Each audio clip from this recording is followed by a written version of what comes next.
കർത്താവിന്റെ നിസ്തുല്യമായ നാമം വാഴ്ത്തപ്പെടുമാറാകട്ടെ. നമ്മൾ ഇന്ന് പഠിക്കാൻ പോകുന്നത് ദ ഗ്രേറ്റ് റെവല്യൂഷൻ,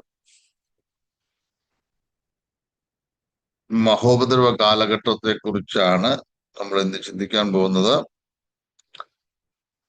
വെളിപ്പാട് പുസ്തകം 6-ാം അധ്യായം മുതൽ 18-ാം അധ്യായം വരെ നമ്മൾ പരിശോധിച്ചാൽ ദൈവസഭ ഈ ഭൂമിയിൽ നിന്ന് എടുക്കപ്പെട്ടതിന് ശേഷം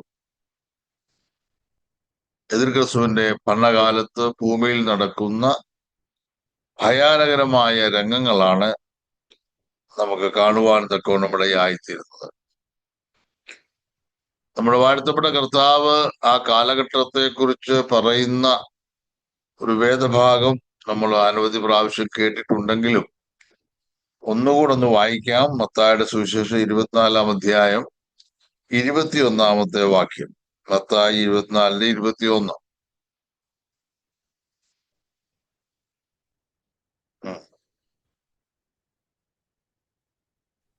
യേശു ദൈവാലയം വിട്ടു പോകുമ്പോൾ ശിഷ്യന്മാർ അവന് ദൈവാലയത്തിന്റെ പണി കാണിക്കേണ്ടതിന് അവന്റെ അടുക്കൽ വന്നു. അവൻ അവരോട്, ഇതെല്ലാം കാണുന്നില്ലയോ? ഇടിഞ്ഞു പോകാതെ കല്ലിന്മേൽ കല്ല് ഇവിടെ ശേഷിക്കയില്ല എന്ന് ഞാൻ സത്യമായിട്ട് നിങ്ങളോട് പറയുന്നു എന്ന് പറഞ്ഞു.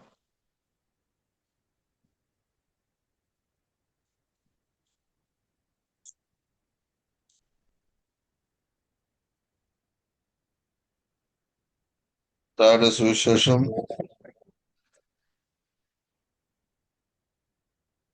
24-ാം അധ്യായം. ലോകാരംഭം മുതൽ ഇന്ന് വരെയും സംഭവിച്ചിട്ടില്ലാത്തതും ഇനിമേൽ സംഭവിക്കാത്തതുമായ വലിയ കഷ്ടം അന്നുണ്ടാകും. ഏത് വാക്യം വായിച്ച്? 21-ാം വാക്യം. ലോകാരംഭം മുതൽ ഇന്ന് വരെ സംഭവിച്ചിട്ടില്ലാത്തത് എന്ന് പറഞ്ഞാൽ മഹോദരവ കാലഘട്ടം ലോകമുണ്ടായത് മുതൽ ഇന്ന് വരെ സംഭവിച്ചിട്ടില്ലാത്തതും ഇനി മേലാൽ സംഭവിക്കാത്തതുമായ വലിയ കഷ്ടം അന്ന് ഉണ്ടാകും. മഹോപദ്രവ കാലഘട്ടത്തെ വിശേഷിപ്പിച്ച ഒരു വാക്യമാണ് കർത്താവിടെ പറയുന്നത്. ആ കാലഘട്ടം എത്ര നാളായിരിക്കും എന്നുള്ളത് ദാനിയേൽ പ്രവചനം 9-ാം അധ്യായം 27-ാമത്തെ വാക്യത്തിൽ ആണ് നമുക്ക് കാണാൻ കഴിയുന്നത്. ദാനിയേൽ പ്രവചനം 9-27.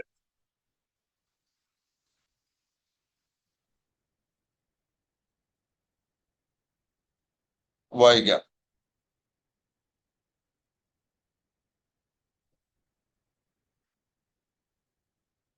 ദാനിയേൽ 9-27. അവനൊരു ആഴ്ചവട്ടത്തേക്ക് പലരോടും നിയമത്തെ കഠിനമാക്കും. ആഴ്ചവട്ടത്തിന്റെ മധ്യേ അവൻ ഹനനയാകവും ഭോജനയാകവും നിർത്തലാക്കി കളയും. മേച്ഛതകളുടെ ചിറകിന്മേൽ ശൂന്യമാക്കുന്നവൻ വരും. നിർണയിക്കപ്പെട്ടിരിക്കുന്ന സമാപ്തിയോളം ശൂന്യമാക്കുന്നവന്റെ മേൽ കോപം ചെയ്യും. ദാനിയേൽ പ്രവചനം 9-ാം അധ്യായത്തിലെ പ്രധാന വിഷയമാണ് 70 ആഴ്ചവട്ടങ്ങൾ എന്നുള്ളത്. പ്രവചനപരമായി ഒരാഴ്ചവട്ടം എന്ന് പറഞ്ഞാൽ 7 വർഷമാണ്. ഇവിടെ പറയുന്നു, അവൻ ഒരാഴ്ചവട്ടത്തേക്ക് പലരോട് നിയമത്തെ എന്ത് ചെയ്യും? കഠിനമാക്കും.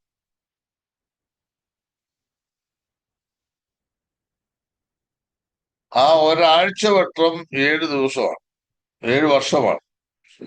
7 വർഷം.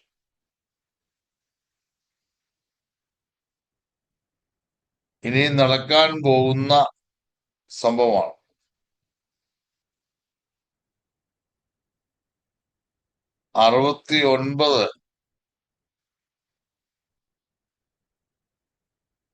ആഴ്ചവട്ടങ്ങൾക്കും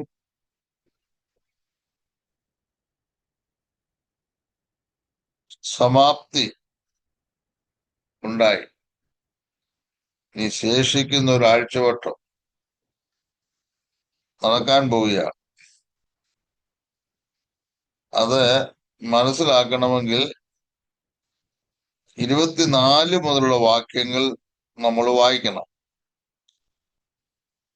അതിക്രമത്തെ തടസ്സം ചെയ്ത് പാപങ്ങളെ മുദ്രയിടുവാനും അകൃത്യത്തിന് പ്രായശ്ചിത്തം ചെയ്ത് നീതി വരുത്തുവാനും നിത്യനീതി വരുത്തുവാനും ദർശനവും പ്രവചനവും മുദ്രയിടുവാനും അതിപരിശുദ്ധമായതിനെ അഭിഷേകം ചെയ്യുവാനും തക്കവണ്ണം നിന്റെ ജനത്തിനും വിശുദ്ധ നഗരത്തിനും 70 ആഴ്ചവട്ടം നിയമിച്ചിരിക്കുന്നു. മനസ്സിലായോ? എന്നിട്ട് അതിന്റെ വിശദീകരണം ഉണ്ട്, നമുക്കത് പഠിക്കാം കേട്ടോ. ഞാനത് 70 ആഴ്ചവട്ടം നിങ്ങളെ പഠിപ്പിക്കുന്നതായിരിക്കും. വായിച്ചു വിടാം. അതുകൊണ്ട് നീ അറിഞ്ഞ് ഗ്രഹിച്ചു കൊള്ളേണ്ടത് എന്തെന്നാൽ യെരൂശലേമിനെ യഥാസ്ഥാനപ്പെടുത്തി പണിവാൻ കൽപ്പന പുറപ്പെടുന്നത് മുതൽ അഭിഷിക്തനായ ഒരു പ്രഭു വരെ 7 ആഴ്ചവട്ടം 62 ആഴ്ചവട്ടം കൊണ്ട് അതിനെ വീതി കിടങ്ങുമായി കഷ്ടകാലങ്ങളിൽ നിന്ന് തന്നെ വീണ്ടും പണിയും. 62 ആഴ്ചവട്ടം കഴിഞ്ഞിട്ട് അഭിഷിക്തൻ ഛേദിക്കപ്പെടും. അവന്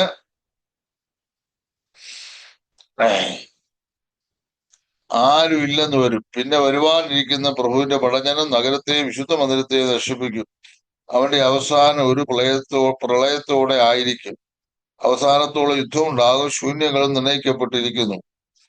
അത് കഴിഞ്ഞിട്ട് നിരം 62ഉം 7ഉം 69 ഇത് ലാസ്റ്റാണ്. ടോട്ടൽ 70 ആഴ്ചവട്ടം. അവൻ ഒരു ആഴ്ചവട്ടത്തേക്ക് പലരോടും നിയമത്തെ കഠിനമാക്കും. ആഴ്ചവട്ടത്തിന്റെ മധ്യേ അവൻ ഹനനയാകും ഭോജനയാകും നിർത്തലാക്കി കളയും. നമുക്ക് ഈ കാര്യം ഇന്ന് പഠിക്കാം. 70 ആഴ്ചവട്ടം നമുക്ക് ദൈവം അനുവദിച്ചാൽ അടുത്ത ക്ലാസ്സിൽ എടുക്കാം. ഇപ്പോൾ നമ്മള് ദ ഗ്രേറ്റ് റിവലേഷനെ കുറിച്ചാണ് ചിന്തിക്കുന്നത്. അന്നേരം വെളിപ്പാട് 7-ാം അധ്യായം നമ്മൾ പഠിക്കുമ്പോൾ മഹോപദ്രവ കാലഘട്ടം എന്ന് പറയുന്നത് 7 വർഷമാണെന്ന് നമുക്ക് മനസ്സിലാക്കാൻ കഴിയും. ദാനിയേൽ പ്രവചനം 7-ാം അധ്യായം 25-ാമത്തെ വാക്യത്തിൽ നമ്മൾ ഇങ്ങനെ കാണുന്നു: കാലവും കാലങ്ങളും കാലാംശവും, a time, times and half a time, 3.5 വർഷം. ദാനിയേൽ 12:7 അത് വീണ്ടും ആവർത്തിക്കുകയാണ്. The same period is mentioned again. വീണ്ടും അത് തന്നെ പറയുകയാണ്. ഈ വെളിപ്പാട് ദിവസം എല്ലാവരും ഒന്ന് എടുക്കണേ. ഞാൻ പറയുന്ന വാക്യങ്ങൾ പെട്ടെന്ന് വായിക്കണം. വെളിപ്പാട് ദിവസം 11:2 വായിച്ചേ. ആലയത്തിന് പുറത്തുള്ള പ്രാകാരം അളക്കാതെ വിട്ടേക്കാം, അത് ജാതികൾക്ക് കൊടുത്തിരിക്കുന്നു. അവർ വിശുദ്ധ നഗരത്തെ 42 മാസം ചവിട്ടും. അവർ വിശുദ്ധ നഗരത്തെ 42 മാസം ചവിട്ടും. 3.5 വർഷം. ഇനി 11:3 വായിച്ചേ. അന്ന് ഞാൻ എന്റെ 2 സാക്ഷികൾക്കും വരം നൽകും. അവർ 1260 ദിവസം പ്രവചിക്കും. 1260 ദിവസം പ്രവചിക്കും. ഇനി 12:6 സ്ത്രീ മരുഭൂമിയിലേക്ക് ഓടിപ്പോയി. അവിടെ അവളെ 1260 ദിവസം പോറ്റേണ്ടതിന് ദൈവം ഒരുക്കിയ ഒരു സ്ഥലം അവൾക്കുണ്ട്. വെളിപ്പാട് ദിവസം 13:5 വമ്പും ദൂഷണവും സംസാരിക്കുന്ന വായ അതിന് ലഭിച്ചു. 42 മാസം പ്രവർത്തിപ്പാൻ അധികാരവും ലഭിച്ചു. ഇവിടൊക്കെ നമ്മൾ വായിക്കുമ്പോൾ മഹോപദ്രവ കാലഘട്ടത്തിന്റെ ഒടുവിലത്തെ 3.5 വർഷം അല്ലെങ്കിൽ 42 മാസത്തിന്റെ വിഷയങ്ങളാണ് കാണുന്നത്. അതായത് മഹോദര കാലഘട്ടം 7 വർഷമാണെങ്കിലും ആ 7 വർഷത്തെ രണ്ടായിട്ട് നമുക്ക് തരംതിരിച്ച് പഠിക്കാം. ആദ്യത്തെ 3.5 വർഷം വലിയ പ്രതിസന്ധികൾ ഇല്ലാതെ പോകുന്ന ഒരു കാലമാണ്. എന്നാൽ ഒടുവിലത്തെ 3.5 വർഷം വളരെ ഭയാനകരമായ ഒരു കാലഘട്ടമാണ്. The period as the greatest time of distress in human history. മനുഷ്യ ചരിത്രത്തിൽ ഏറ്റവും വിനാശകരമായ ഒരു കാലഘട്ടമാണ് എതിർ ക്രിസ്തുവിന്റെ ഭരണകാലഘട്ടം. ഇനിയും ഈ മഹോപദ്രവ കാലഘട്ടത്തിന്റെ ചില സവിശേഷതകൾ ഞാൻ ഓർപ്പിക്കുക. Characteristics of the great tribulation. Number 1, world wide distress and suffering. ലോകവ്യാപകമായ കഷ്ടത. ലോകവ്യാപകമായ കഷ്ടത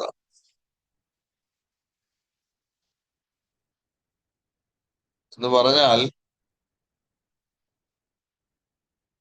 ഇന്ന് ഭൂമിയിൽ പാർക്കുന്ന ഒരു ദൈവ പൈതലിനും മഹാകഷ്ടമില്ല. നമുക്കൊക്കെ കഷ്ടമുണ്ട്, മഹാകഷ്ടമില്ല. കർത്താവ് പറഞ്ഞ്, ലോകത്തിൽ നിങ്ങൾക്ക് കഷ്ടമുണ്ട്, എങ്കിലും ധൈര്യപ്പെടുവിൻ, ഞാനോ ലോകത്തെ ജയിച്ചു. അത് കഷ്ടമാണ്.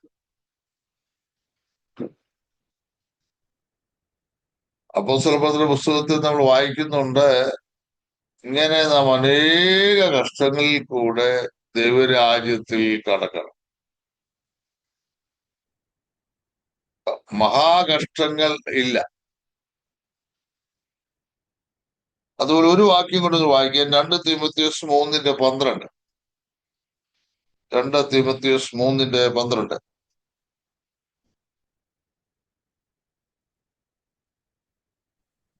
എന്നാൽ ക്രിസ്തുയേശുവിൽ ഭക്തിയോടെ ജീവിപ്പാൻ മനസ്സുള്ളവർക്ക് എല്ലാ ഉപദ്രവം ഉണ്ടാകും.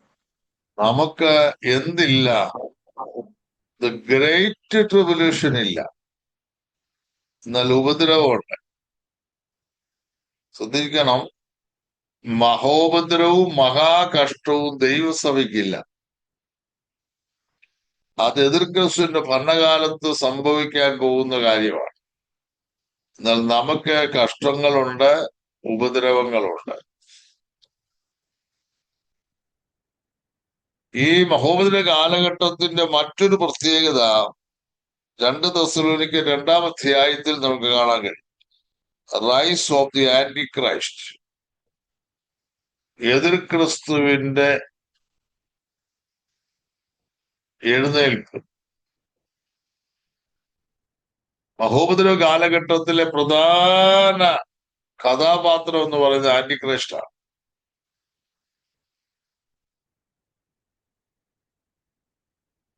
മൂന്നാമത്തെ പ്രത്യേകത, God's judgment upon the earth.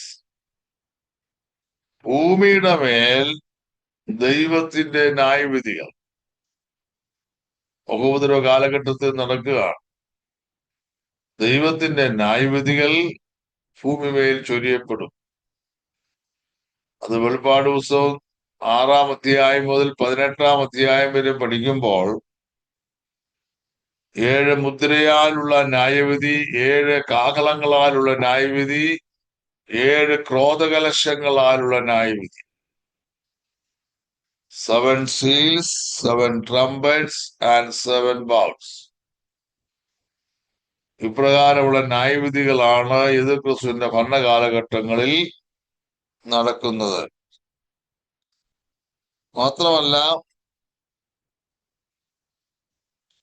Cosmic disturbances and wide spread suffering.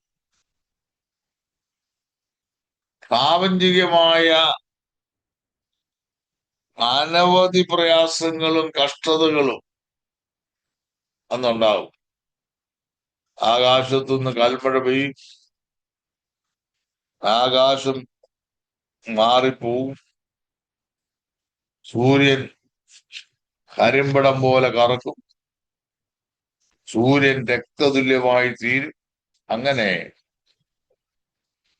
Cosmic disturbances ഉണ്ടാവും. രാത്രിയും പകലിനും വ്യത്യാസങ്ങൾ വരും. മനസ്സിലാവുന്നുണ്ടോ?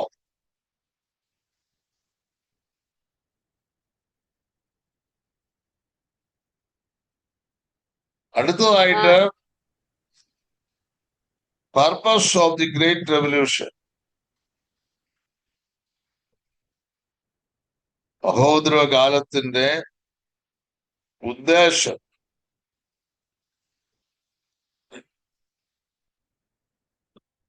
നാല് വിധ ഉദ്ദേശങ്ങളുണ്ട്.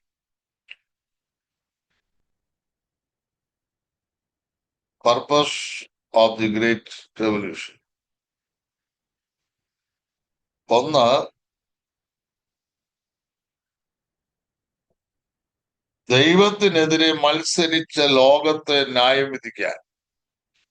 എന്തിനാണ് ഈ മഹോദര കാലഘട്ടം? To judge a rebellious world.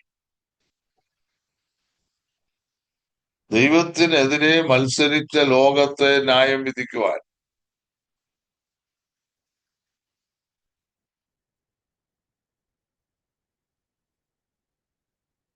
രണ്ടാമത്തെ ഉദ്ദേശം, കർത്താവ് വന്നതിന് ശേഷം അനവധി ആളുകൾ കൈവിടപ്പെട്ടു പോയിട്ടുണ്ട്. കൈവിടപ്പെട്ടു പോയ ജനത്തിന് മാനസാന്തരത്തിന് ഒരവസരം കൂടെ നൽകാൻ ഇപ്പോൾ ഈ കാലഘട്ടം കൃപായുഗമാണ്, രക്ഷാദിവസമാണ്. ഇന്ന് ഹൃദയം കൊടുത്ത് കർത്താവിനെ നമുക്ക് റിസീവ് ചെയ്യാം. എന്നാൽ അന്ന് എതിർ ക്രിസ്തുവിന്റെ ഭരണകാലഘട്ടങ്ങളിൽ പീഡനങ്ങളിൽ കൂടെ മാത്രമേ, അല്ലെങ്കിൽ രക്തസാക്ഷികളായിട്ട് മാത്രമേ കർത്താവിനെ റിസീവ് ചെയ്യാൻ കഴിയത്തുള്ളൂ. ആന്റി ക്രൈസ്റ്റിനെ മുദ്രയേൽക്കാതെ തല ഛേദിക്കപ്പെടേണ്ടതായിട്ട് വരും. അങ്ങനെ ഇപ്പോൾ വളരെ ഫ്രീ ആണ്.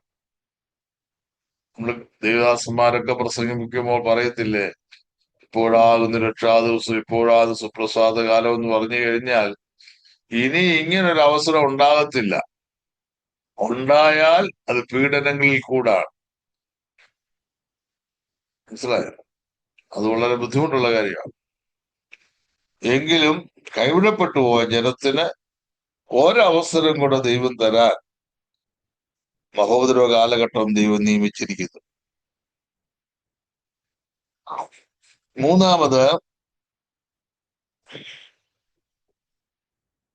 ഇസ്രയേലിനെ കുറിച്ചുള്ള ദൈവത്തിന്റെ പദ്ധതി നിവർത്തീകരിക്കുവാൻ. To fulfill God's prophetic plan for Israel. ഇസ്രയേലിന് വേണ്ടിയുള്ള ദൈവത്തിന്റെ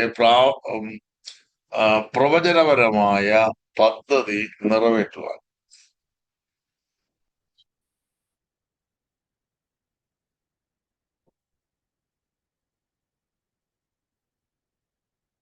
ഇനി നാലാമത്തേത്, അല്ലെങ്കിൽ ഈ ഗ്രേറ്റ് റെവല്യൂഷന്റെ ലാസ്റ്റ് പർപ്പസ്, കർത്താവിന്റെ പരസ്യ വരവിനും രാജ്യസ്ഥാപനത്തിനുമായിട്ടുള്ള ഒരുക്കത്തിനു വേണ്ടി.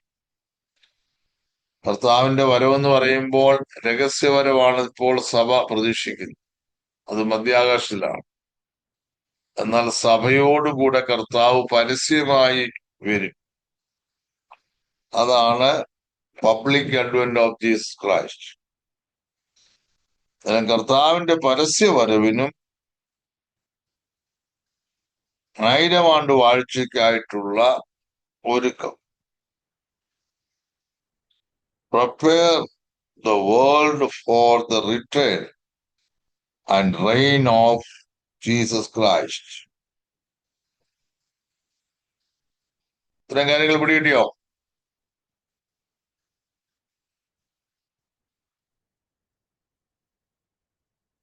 ഇനി നമുക്ക് രണ്ടാമത്തെ പോയിന്റ് എന്നോട് പറഞ്ഞു സാറ്. രണ്ടാമത്തെ പോയിന്റ്, കൈവിടപ്പെട്ടു പോയ ജനത്തിന് മാനസാന്തരത്തിന് ഒരു അവസരം കൂടെ നൽകുവാൻ. കൈവിടപ്പെട്ടു പോയ ജനത്തിന് മാനസാന്തരത്തിന് ഒരു അവസരം കൂടെ നൽകുവാൻ. വേണേ ബ്രാക്കറ്റിൽ എഴുതിക്കോ, പീഡനങ്ങളിൽ കൂടി അല്ലെങ്കിൽ രക്തസാക്ഷികളായി. എങ്ങനെയാ മാനസാന്തരത്തിന് അവസരം കൊടുക്കുന്നത്? പീഡനങ്ങൾ കൂടെയും രക്തസാക്ഷികളായിട്ടും ഒക്കെ അതിന് അവസരമുണ്ട്.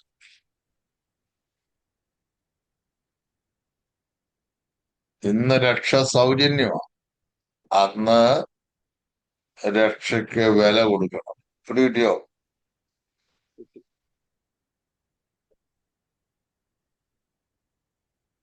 ഇനി നമ്മൾ വളരെ ശക്തമായ നിലയിൽ മഹോപദ്രവ കാലഘട്ടത്തെ കുറിച്ച് നമ്മൾ പഠിക്കാൻ പോവാം.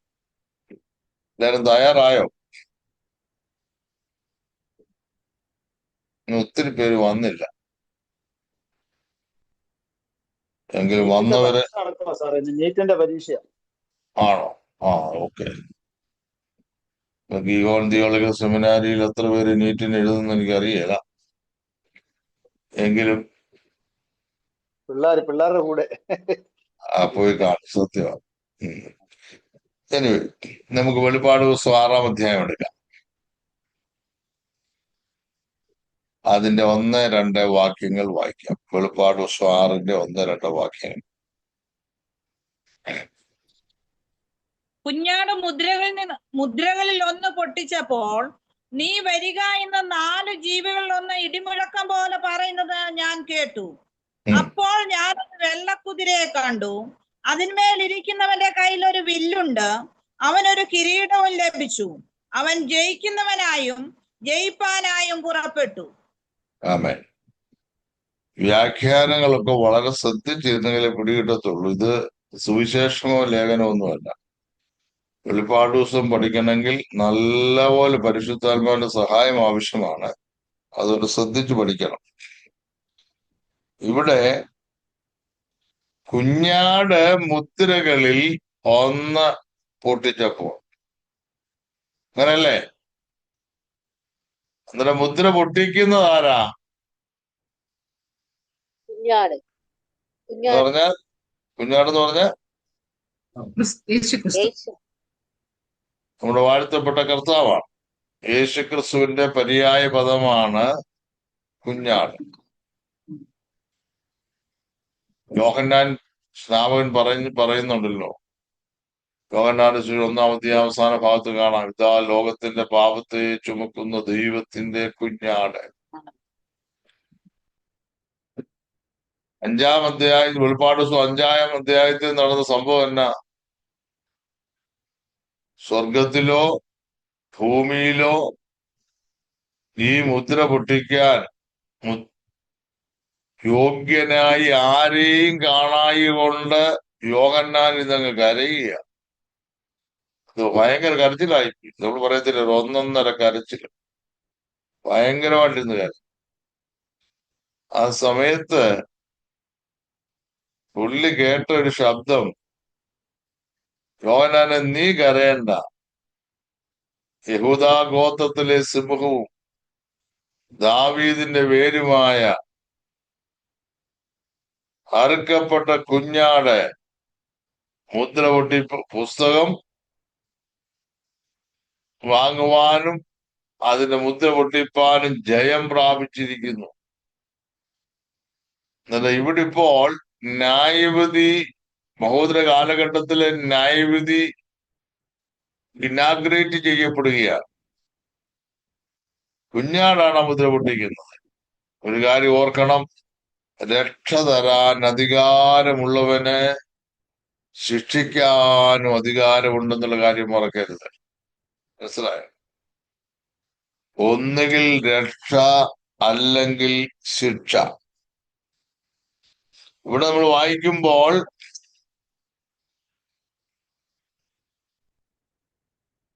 നാല് ജീവികളിൽ ഒരു ജീവി പറയുകയാണ് എന്ത്? ആ വാക്യം ഒന്നുകൂടെ ശ്രദ്ധിച്ച് വായിച്ചേ, ഒന്നും രണ്ടും.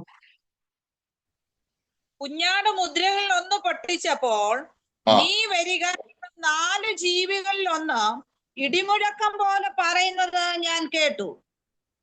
നേരം ഈ നാല് ജീവികൾ, നമ്മളത് കുറച്ച് കഴിഞ്ഞിട്ട് ആ ഭാഗത്തിലേക്ക് നമുക്ക് വരും. ദൈവിക ശുശ്രൂഷകൾക്ക് ദൈവം ഒരുക്കി നിർത്തിയിരിക്കുകയാണ് ഈ നാല് ജീവികളെ. എല്ലാ മുദ്ര പൊട്ടിക്കാനും, എല്ലാ കാഹളം ഊതാനും, എല്ലാ ക്രോധകലശം ഒഴിക്കാനും ഒന്നും ഈ ജീവികൾ വരുന്നില്ല. പക്ഷെ തുടക്കത്തിൽ ഉദ്ഘാടന സമയത്ത് ഈ ജീവി രംഗത്ത് വരിക. അപ്പോൾ ഒരു വെള്ളക്കുതിര പ്രത്യക്ഷമായി, വൈറ്റ് ഹോഴ്സ്.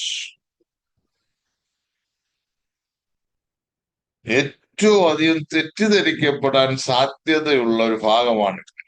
കാരണം ഈ വെള്ള എന്നൊക്കെ പറയുമ്പോൾ വെള്ള എന്തിനെ കാണിക്കുന്ന? വെള്ള വിശുദ്ധിയെ കാണിക്കുന്നു. വിശുദ്ധിയെ കാണിക്കുന്നത്. വേറെ എന്തിനു പറയാനുണ്ടോ? വെള്ള സമാധാനം. സമാധാനത്തെ കാണിക്കുന്നു. നമ്മൾ ബന്ധുക്കോസുകാരാകുമ്പോൾ വെള്ള പെട്ടെന്ന് വിശുദ്ധിയെ നമ്മുടെ മനസ്സിലോട്ട് ഓടി വരും. അത് നമ്മുടെ രക്തത്തിൽ അലിഞ്ഞിരിക്കുന്ന ഒരു കാര്യമാണ്. അപ്പോൾ തന്നെ വെള്ള സമാധാനത്തിന്റെ ഒരു ചിഹ്നം കൂടാണ്. അന്നേരം ദൈവസഭ എടുക്കപ്പെട്ടതിന് ശേഷം ഭൂമിയിൽ സമാധാനം ഉണ്ടാകുമെന്ന് പറഞ്ഞാൽ അത് അത്ര വിശ്വസിക്കാൻ പറ്റുന്നൊരു കാര്യമല്ല.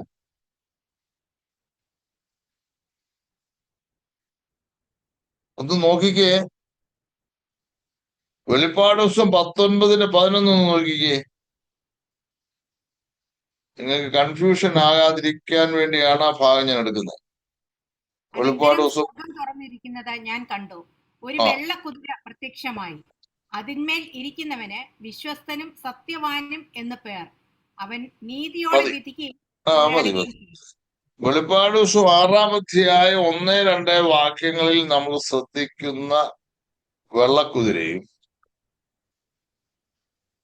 അതിന്റെ പുറത്തിരിക്കുന്നവരും, വെളിപ്പാട് ദിവസവും 19-ാം അധ്യായം 11-ാം വാക്യത്തിൽ കാണുന്ന വെള്ളക്കുതിരയും അതിന്റെ പുറത്തിരിക്കുന്നവനും തമ്മിൽ നമ്മൾ പറയത്തില്ലേ, ആനയെ ആടുമ്പോഴുള്ള വ്യത്യാസം, കടലും കടലാടിയുമ്പോഴുള്ള വ്യത്യാസം കേട്ടിട്ടില്ലേ? ഇത് രണ്ടും ഒന്നല്ല, രണ്ട് സംഭവങ്ങളാണ്. ഒരിക്കലും വെളിപ്പാട് ദിവസം 6-ാം അധ്യായം 1-2 വാക്യത്തിൽ കാണുന്ന വെള്ളക്കുതിരയും അതിന്മേൽ അതിന്റെ പുറത്തിരിക്കുന്നവനെയും വെളിപ്പാട് ദിവസം 19-11 കാണുന്ന വെള്ളക്കുതിര അതിന്റെ പുറത്തിരിക്കുന്നത് നിങ്ങൾ കമ്പയർ ചെയ്യരുത്. ഇത് രണ്ടും രണ്ട് സംഭവമാണ്.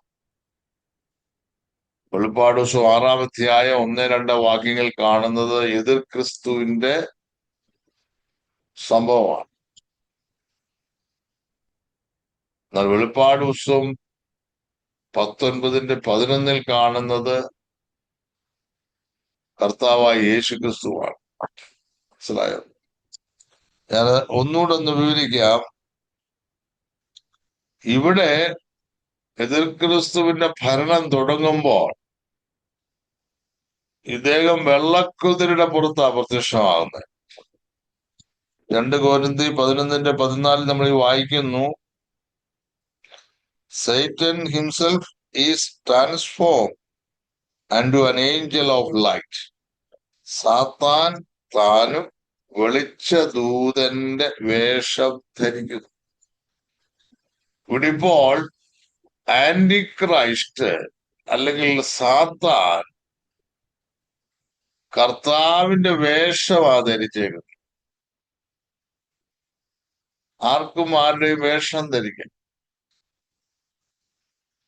സിംഹത്തിന്റെയും പുലിയുടെയും കരടിയുടെയും ഒക്കെ വേഷം ധരിച്ച് മൃഗത്തിന്റെ കൂട്ടത്തിൽ ചെല്ലുന്നവരാണ്, അല്ലെ? അത് ഒറിജിനൽ അല്ല. ആടുകളുടെ വേഷം പൂണ്ട ചെന്നായ്ക്കൾ രംഗത്ത് വരാറുണ്ട്. അകമേ ചെന്നായ, പുറമെ ആടിന്റെ വേഷം. ഇവിടെ മനോഹരമായ വെള്ളക്കുതിര. ഇനി നോക്കിക്കേ, ഇവിടെ ഈ കുതിരപ്പുറത്തിരിക്കുന്നതിന് നിങ്ങളൊന്ന് സൂക്ഷിച്ച് നോക്കിക്കേ. അവന്റെ കയ്യിൽ ഒരു വില്ലുണ്ട്. കണ്ടോ?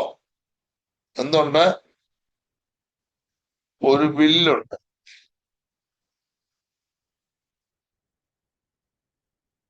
വില്ല് അല്ലേ? അമ്പുണ്ടോ? ഇല്ല, വില്ല് മാത്രം. അമ്പില്ല, വില്ല് മാത്രമേ ഉള്ളൂ. എന്താണ് ഇതിന്റെ അർത്ഥം? ലോകത്തിൽ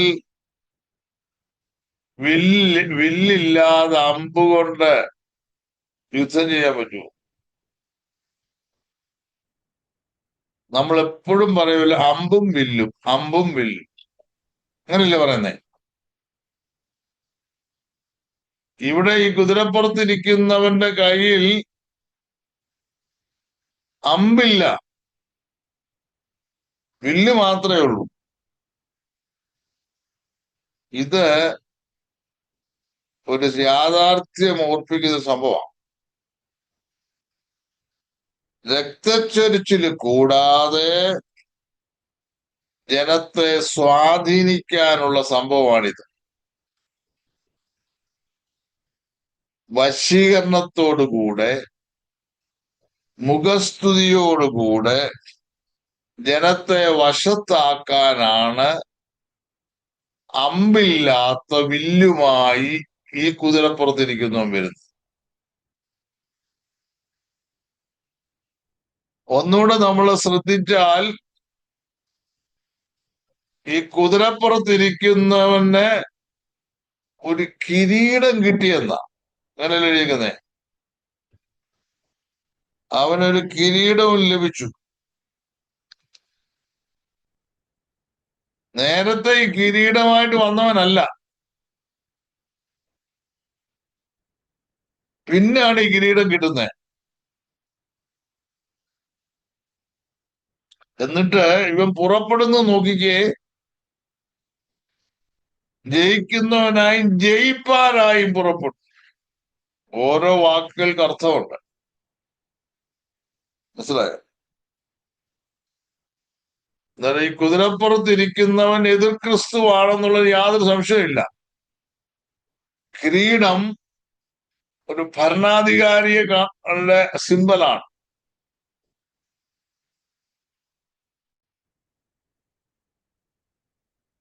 അവൻ ജയിക്കാനാ പുറപ്പെടുന്നത്. നമ്മുടെ കർത്താവ് ഈ ലോകം അവന് മുൾക്കിരീടമാ കൊടുത്തത്, അല്ലേ? എന്നാൽ നമ്മുടെ കർത്താവ് വരുന്നത് ഈ ഭൂമി വന്നിട്ട് ഒരു കിരീടം കിട്ടുകയല്ല, അവൻ കിരീടധാരിയായിട്ടാ വരുന്നത്. അവൻ ഈ ഭൂമിയിൽ വന്നിട്ട് നമ്മുടെ കർത്താവ് ജയിക്കാൻ പോവുകയല്ല, അവൻ ജയിച്ചവനായിട്ടാ വരുന്നത്. ഭൂമി വന്നിട്ട് കിരീടം കിട്ടി, ജയവും കിട്ടി, അങ്ങനത്തെ പരിപാടിയല്ല. കർത്താവ് വളരെ സ്പഷ്ടമായി പറഞ്ഞിട്ട് ആ സ്വർഗത്തിലേക്ക് പോയത്, ലോകത്തിൽ നിങ്ങൾക്ക് കഷ്ടമുണ്ട് എങ്കിൽ ഞാൻ ലോകത്തെ ജയിച്ചിരിക്കുന്നു. യേശു ലോകത്തെ ജയിച്ചു, യേശു മരണത്തെ ജയിച്ചു, അല്ലേ? അവൻ ചാമ്പ്യനായിട്ടാണ് സ്വർഗത്തിലേക്ക് പോയത്.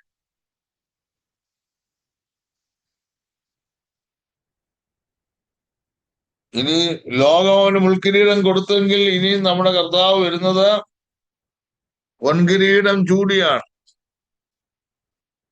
നമ്മൾ പാടുമ്പോൾ ഇങ്ങനെ പാടി കേട്ടിട്ടില്ലേ? പുൽമുടി അണിഞ്ഞു രക്തധാരിയായവൻ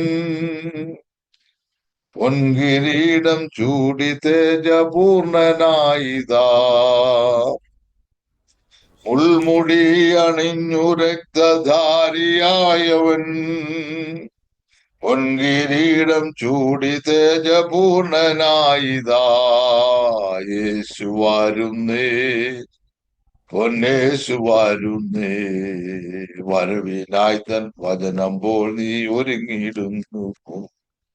വരവിനായി തൻ വചനമ്പോൾ നീ ഒരുങ്ങിയിടുന്നു പോ. തരം ഏതെല്ലാം നിലകളിൽ എതിർ ക്രിസ്തു ലോകരാജ്യങ്ങളെ വശത്താക്കും, നമ്മൾ പഠിക്കണം. യേശുവിനിപ്പം ലോകരാജ്യങ്ങളെ ഒന്നും വശത്താക്കേണ്ട കാര്യമില്ല.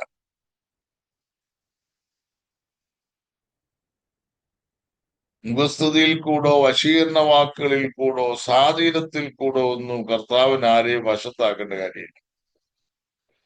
വശീകരണ തന്ത്രം എപ്പോഴും പിശാചിൻ്റെതാണ്.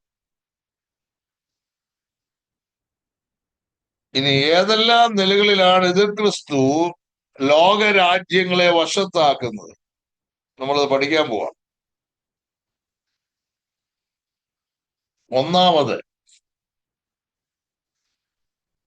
ലോകരാഷ്ട്രങ്ങളുമായിട്ട് ഒരു ഉടമ്പടി ചെയ്യും. covenant with the nations. ലോകരാജ്യങ്ങളുമായിട്ട് ഒരു ഉടമ്പടി ചെയ്യും. എപ്പോഴാണ് ഇതിന്റെ ആവശ്യകത വരുന്നത്?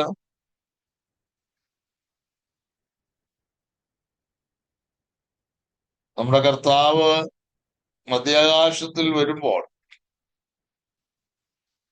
ലോകത്തിന്റെ നാനാദിക്കുകളിൽ നിന്നും തന്റെ വിശുദ്ധന്മാർ സ്വർഗത്തിലേക്ക് എടുക്കപ്പെടും.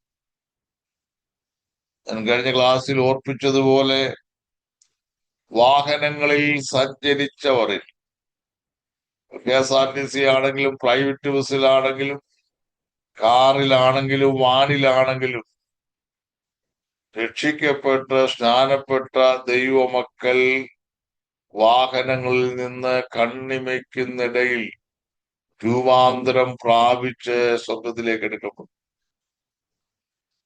അന്നേരം ഭയങ്കര ആക്സിഡന്റുകൾ ഇവിടെ ഉണ്ടാകും.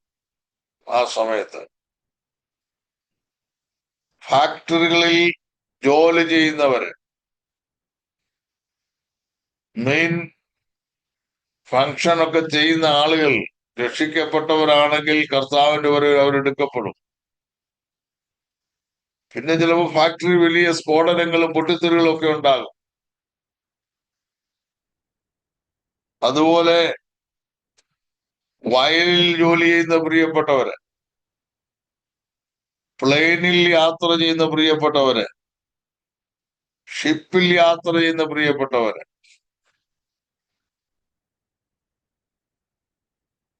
ഇങ്ങനെ ചിലപ്പോൾ ശൂന്യാകാശത്തേക്കുള്ള പേടകം, ചന്ദ്രനിലേക്ക് പോകുന്ന ആൾക്കാരുണ്ട്, ചൊവ്വയിലേക്ക് പോകുന്നവരുണ്ട്. ഇതൊക്കെ രക്ഷിക്കപ്പെട്ടവരുണ്ടെങ്കിൽ എന്തെല്ലാം സംഭവിക്കും? അവരൊക്കെ എന്ത് ചെയ്യും?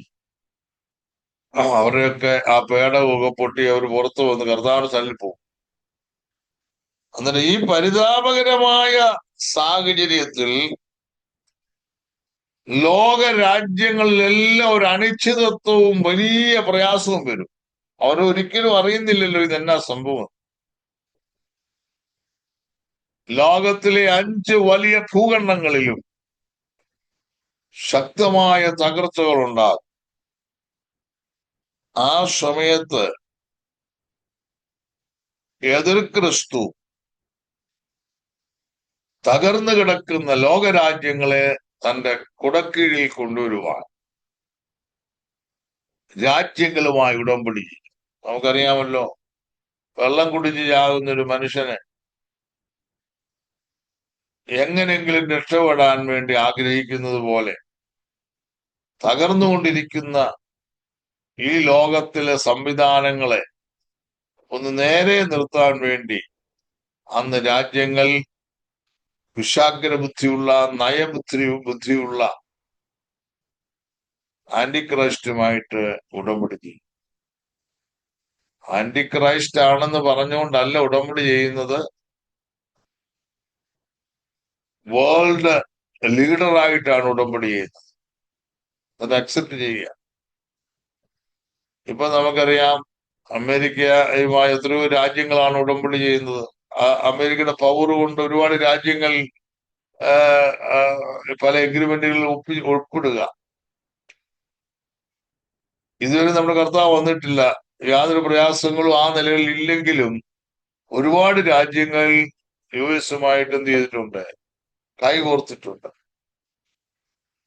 അങ്ങനാണെങ്കിൽ കർത്താവ് വന്നു കഴിഞ്ഞ് ദൈവത്തിന്റെ സഭ ഇവിടുന്ന് എടുക്കപ്പെട്ടതിന് ശേഷം ഇവിടെ സംഭവിക്കാൻ പോകുന്ന ശോചനീയമായ അവസ്ഥ വളരെ ബുദ്ധിമുട്ടുള്ള കാര്യമാണ്. അന്നേരം ലോകത്തെ ഉദ്ധരിക്കാൻ ഒരു ലീഡറിനെ തിരയുന്ന ഒരു കാലഘട്ടമാണ് എല്ലാ രാജ്യങ്ങളും. ചില ഭരണാധികാരികളൊക്കെ രക്ഷിക്കപ്പെട്ടവരും സ്നാനപ്പെട്ടവരും ഒക്കെ ആകയാൽ അവരും ദൈവസന്നിധിയിൽ എടുക്കപ്പെടും. ഭരണതലത്തിലിരിക്കുന്ന പല പ്രിയപ്പെട്ടവരെയും കാണാതെ. ഒന്നാമത്തെ ഉടമ്പടി ആരുമായിട്ടാ? ലോകരാഷ്ട്രങ്ങളുമായിട്ടുള്ള ഉടമ്പടി. രണ്ടാമത്തെ ഉടമ്പടി എന്ന് പറയുന്നത് കവനന്റ് വിത്ത് ക്രിസ്ത്യൻ ഓർഗനൈസേഷൻസ്. ലോകത്തിലെ ഏറ്റവും അംഗങ്ങളുള്ള ഒരു മതമാണ് ക്രൈസ്തവ മതം. കത്തോലിക്കർ, യാക്കോബക്കാർ, ഓർത്തഡോക്സുകാർ, മർത്തോമക്കാർ, ഇവാഞ്ചലിസ്റ്റുകൾ, evangelical church, methodist church, CSI church, CNI church, Pentecost church, അങ്ങനെ ലോകത്ത് ഏറ്റവും കൂടുതൽ അംഗങ്ങളുള്ള ഒരു റിലീജിയൻ ക്രൈസ്തവ മതമാണ്. കർത്താവ് വന്ന് വിശുദ്ധന്മാരെയാ ചേർക്കുന്നത്, മതവിശ്വാസികളെ ചേർക്കാനല്ല കർത്താവ് വരുന്നത്. കർത്താവ് വന്ന് വിശുദ്ധന്മാരെ ചേർത്ത് കൊള്ളപ്പെടുമ്പോൾ തന്നെ നാമധേയ ക്രൈസ്തവർ പലരും ധാരാളം ഈ ലോകത്തുണ്ടാകും. അന്ന് റിലീജിയസ് നേതാക്കൾ അവർക്കൊന്നും മനസ്സിലാകാതെ നിൽക്കുമ്പോൾ എതിർ ക്രിസ്തു ഇവരുമായിട്ട് ഒരു ഉടമ്പടിയിൽ ഏർപ്പെടാൻ താല്പര്യപ്പെട്ടു. ചിതറിക്കിടക്കുന്നവർ ഒന്നാകും. എല്ലായിടത്തും പ്രശ്നമാണ്. സകല ക്രൈസ്തവ സമുദായങ്ങളിലും പ്രശ്നങ്ങളാണ്. അന്നേരം അവർ തീരുമാനിക്കും ഒന്നായ കൊള്ളാമല്ലോ, അല്ലേ? ഇന്ന് നമുക്കറിയാമല്ലോ, വ്യത്യസ്ത ഉപദേശങ്ങളുള്ള സഭകൾ, എക്യുമെനിക്കൽ പ്രസ്ഥാനം തുടങ്ങി അവർ ഒന്നായി നിൽക്കുക. ഒരാരംഭം കുറിച്ചിട്ടുണ്ട്, അല്ലേ? ഇപ്പൊ കത്തോലിക്കന്റെ ഉപദേശമല്ല ഓർത്തഡോക്സിന്റെ ഉപദേശം, ഓർത്തഡോക്സിന്റെ ഉപദേശമല്ല മർത്തോമക്കാരുടെ ഉപദേശം, എല്ലാം വ്യത്യസ്തമാണ്. എങ്കിലും അവരൊരു എക്യുമെനിക്കൽ പ്രസ്ഥാനം തുടങ്ങി വെച്ചിട്ടുണ്ട്. ഒരു പ്രതിസന്ധി വന്നാൽ ഒന്നിച്ച് നിൽക്കണം എന്നാണ് അവർ ആഗ്രഹിക്കുന്നത്. അന്നേരം വരാൻ പോകുന്ന ഏകലോക ഗവൺമെന്റിന്റെ കീഴിൽ കൈവിടപ്പെട്ടു പോകുന്ന ക്രൈസ്തവ സമൂഹം ഒന്നിക്കും എന്നുള്ളതിന് യാതൊരു സംശയമില്ല. യോഹന്നാൻ 5:43 വായിക്കാം. യോഹന്നാൻ 5:43.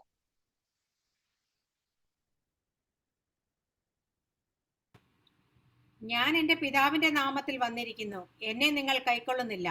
മറ്റൊരുത്തൻ സ്വന്തം നാമത്തിൽ വന്നാൽ അവനെ നിങ്ങൾ കൈക്കൊള്ളും. കർത്താവായ യേശുക്രിസ്തു സ്പഷ്ടമായിട്ട് പറഞ്ഞൊരു കാര്യമാണ്. ഞാൻ വന്നത് എന്റെ പിതാവിന്റെ നാമത്തിലാണ്, നിങ്ങൾക്ക് എന്നെ വേണ്ട. യേശു സ്വന്തത്തിലേക്ക് വന്ന് സ്വന്തമായവരോ അവനെ കൈക്കൊണ്ടു. ഇതിൽ കർത്താവ് പറയാണ്, വേറെ ഒരുത്തൻ വേറൊരു നാമത്തിൽ വന്നാൽ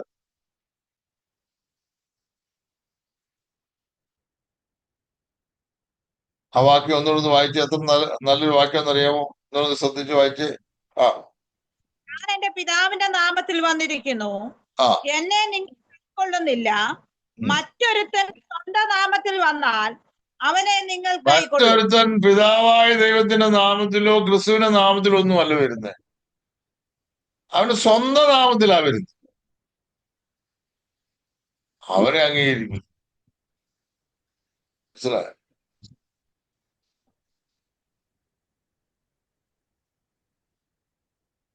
എന്നും ദൈവവചനത്തിനോ പരിശുദ്ധാത്മാവിനോ സ്ഥാനം കൊടുക്കാതെ വ്യക്തികളുടെ താല്പര്യങ്ങൾക്ക് സ്ഥാനം കൊടുക്കുന്ന സഭകൾ ഒത്തിരിയുണ്ട്. കർത്താവ് വളരെ സ്പഷ്ടമായിട്ട് പറയുകയാണ്, ഞാന് എന്റെ പിതാവിന്റെ നാമത്തിലാണ് വന്നത്. I was come in the name of my father. എന്റെ പിതാവിന്റെ നാമത്തിലാണ് വന്നത്. നിങ്ങൾ അംഗീകരിക്കുന്നില്ല. വേറൊരുത്തൻ സ്വന്തം നാമത്തിൽ വരുമ്പോൾ എന്ത് ചെയ്യും? അംഗീകരിക്കും. ഇപ്പോൾ കർത്താവിന് വേണ്ടി ജീവിപ്പാനോ കർത്താവ് പറഞ്ഞ ഉപദേശം സ്വീകരിപ്പാനോ മനസ്സില്ലാത്ത ക്രൈസ്തവ സമൂഹം തള്ളപ്പെട്ടു പോകുന്നൊരു കാലമുണ്ട്. ആ സമയത്ത് മറ്റൊരുത്തൻ അഥവാ ആന്റിക്രൈസ്റ്റ് അവന്റെ സ്വന്തം നാമത്തിൽ വരുമ്പോൾ ഈ കൈവിടപ്പെട്ടു പോയ ക്രിസ്ത്യൻ ഓർഗനൈസേഷൻ എല്ലാം കൂടി അവനുമായി കൈകോർക്കും. ഇപ്പം തന്നെ കൈകോർത്തിരിക്കുക. ഇനി ഈവൻ പെന്തക്കോസ്ത് സഭകളിൽ പോലും രാഷ്ട്രീയക്കാരുടെ സ്വാധീനം വളരെ വലുതായിപ്പോയി, അല്ലേ? ആർക്കും നിഷേധിക്കാൻ ഒക്കാത്ത പോലെ ദൈവത്തിന്റെ സഭ രാഷ്ട്രീയ പാർട്ടികളോട് മേർജ് ചെയ്തുകൊണ്ടിരിക്കുകയാണ്.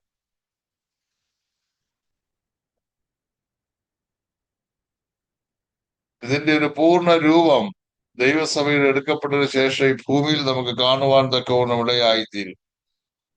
മനസ്സിലായി? രണ്ട് ഉടമ്പടി ഞാൻ പറഞ്ഞു. ഒന്ന്, ലോകരാഷ്ട്രങ്ങളോടുള്ള ഉടമ്പടി. രണ്ട്, ക്രൈസ്തവ സംഘടനകളുമായിട്ടുള്ള ഉടമ്പടി. മൂന്നാമത്തേത് covenant with people of Israel, Israel ജനവുമായിട്ടുള്ള ഉടമ്പടി. നമുക്കറിയാം, ഇന്നും ഇസ്രയേൽ ജനം മശിയ വന്നെന്ന് വിശ്വസിക്കുന്നില്ല. മശിയ വരുമെന്നാണ് വിശ്വസിക്കുന്നത്. അതുകൊണ്ടാണ് ഈ ക്രൈസ്തവരെയൊക്കെ ചില യഹൂദന്മാർ കണ്ടാ തുപ്പുന്നത്. അവർക്കത് ഉൾക്കൊള്ളാൻ പറ്റിയല്ല.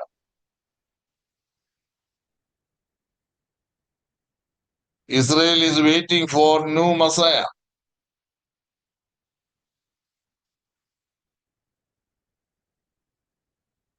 ദൈവസഭ ഇവിടെ എടുക്കപ്പെട്ടതിന് ശേഷം എല്ലാം തകർന്ന് തരിപ്പണമാകുമ്പോൾ എതിർ ക്രിസ്തു മശിയ ആണെന്ന് പറഞ്ഞ് ജനത്തെ തന്റെ കീഴിൽ ഉപായത്താൽ കൊണ്ടുവരും. പുതിയ രാജ്യം സ്ഥാപിക്കാമെന്ന് അവരെ വ്യാമോഹിപ്പിക്കും. ദാനിയേൽ പ്രവചനം 11:38 വായിക്കാം. ദാനിയേൽ പ്രവചനം 11:38.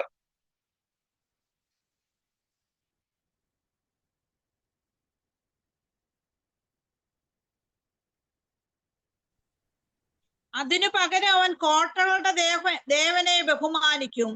അവന്റെ പിതാക്കന്മാർ അറിയാത്ത ഒരു ദേവനെ അവൻ പൊന്നുകൊണ്ടും വെള്ളി കൊണ്ടും രത്നങ്ങൾ കൊണ്ടും മനോഹര വസ്തുക്കൾ കൊണ്ടും ബഹുമാനിക്കും. മതി. ഇസ്രായേൽ ജനത്തിന്റെ പിതാക്കന്മാർക്ക് അറിയാത്ത ഒരു ദേവനെ അവർ ബഹുമാനിക്കും. ആ അറിയാത്ത ദേവൻ ആരാ? എതിർ ക്രിസ്തു. ചുരുക്കി പറഞ്ഞാൽ എതിർ ക്രിസ്തു 3 ഉടമ്പടികളിൽ ഒപ്പുവെക്കും. ഏതൊക്കെയാ? കവനന്റ് വിത്ത് മെയിൻ നേഷൻസ്, പ്രധാന രാജ്യങ്ങളുമായി. നമുക്കറിയാം 5 കോണ്ടിനെന്റ്സ് ആണുള്ളത്, അല്ലെ? America, Asia, Africa, Europe, Australia. ഈ രാജ്യങ്ങളുമായിട്ടെല്ലാം എന്ത് ചെയ്യും? എതിർ ക്രിസ്തു ഉടമ്പടി ഒപ്പും. രണ്ടാമത് നമ്മൾ പഠിച്ചതുപോലെ സ്ട്രോങ് റിലീജിയസ് ഓർഗനൈസേഷൻസ്, അങ്ങനെ ബലവത്തായ ശക്തമായ ക്രൈസ്തവ സമൂഹവുമായി ഉടമ്പടിയിൽ ഒപ്പും. 3 powerful nation, the people of Israel, Israel ജനവുമായി എന്ത് ചെയ്യും? ഒപ്പും. അന്നേരം എതിർ ക്രിസ്തു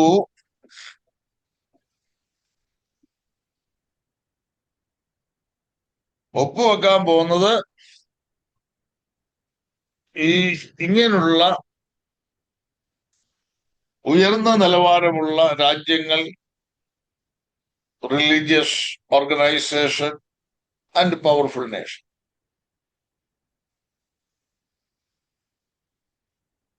അതുകൊണ്ടാണ് വെള്ളക്കുതിര പ്രത്യക്ഷമായത്. രക്തച്ചൊരിച്ചിലില്ല, അമ്പില്ലല്ലോ, വില്ല് മാത്രമേ ഉള്ളൂ. അവനൊരു ഇവിടെ ഒരു ഭരണാധികാരിയായിട്ടാണ് വെളിപ്പെടുന്നത്. ഈ ലോകത്ത് അവൻ വെളിപ്പെട്ടതിന് ശേഷമാണ് അവന് കിരീടം കിട്ടുന്നത്. അവൻ ജയിക്കുന്നവനായും ജയിപ്പാനുമായിട്ടാണ് പുറപ്പെടുന്നത്. മനസ്സിലായോ? നമ്മുടെ കർത്താവ് അങ്ങനല്ല. അവൻ ജനിച്ചത് രാജാവായിട്ട് തന്നെ. രാജാവായി പിറന്നവൻ എവിടെ? ലോകത്ത് ഒരു ഭരണാധികാരിയായി അല്ലെങ്കിൽ രാജാവായി ജനിച്ച ഒരുവനുണ്ടെങ്കിൽ അത് നമ്മുടെ കർത്താവ് മാത്രമാണ്.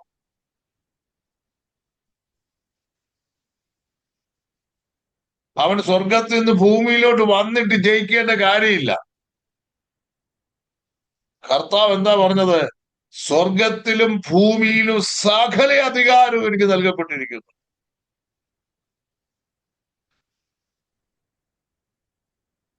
പത്മോസ് ദ്വീപിൽ കിടക്കുന്ന യോഹന്നാനോട് എന്നാ പറഞ്ഞത്?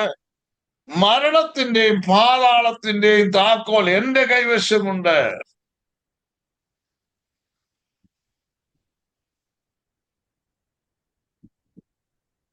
കർത്താവ് ആരാ? രാജാതിരാജാവ്, കിങ് ഓഫ് കിങ്സ്.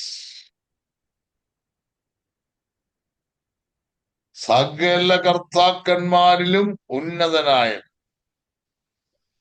വെള്ളക്കുതിര ടെമ്പററി പീസിനെ കാണിക്കുന്നു, താൽക്കാലിക സമാധാനം.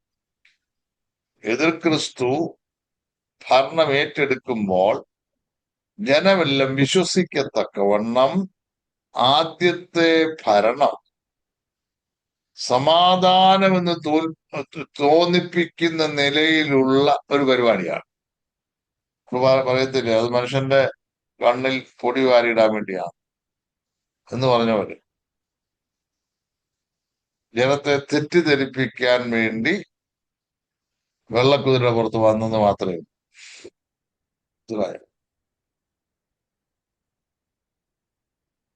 ദൈവവിളി ഇല്ലാത്ത ദൈവാസന്മാരല്ലാത്ത പലര് ദൈവാസന്മാരാണെന്ന് കാണിക്കാൻ വേണ്ടി വെള്ളയുടുപ്പൊക്കെ ഇട്ട് സ്റ്റേജിൽ വരാറുണ്ട്. പണ്ടൊക്കെ വ്യൂവിൽ ഇഷ്ടംപോലെ ആൾക്കാർ വരുമായിരുന്നു. ജനം വിചാരിക്കും ഈ പാസ്റ്റർമാരാണ്.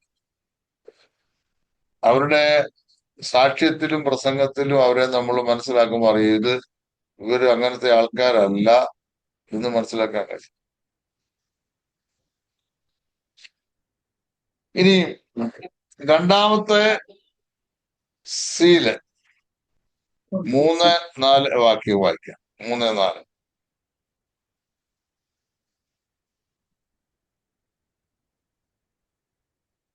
സീല സിസ്റ്റർ പ്രൈസലോട് ഇവിടെ ഉണ്ടല്ലോ അല്ലേ?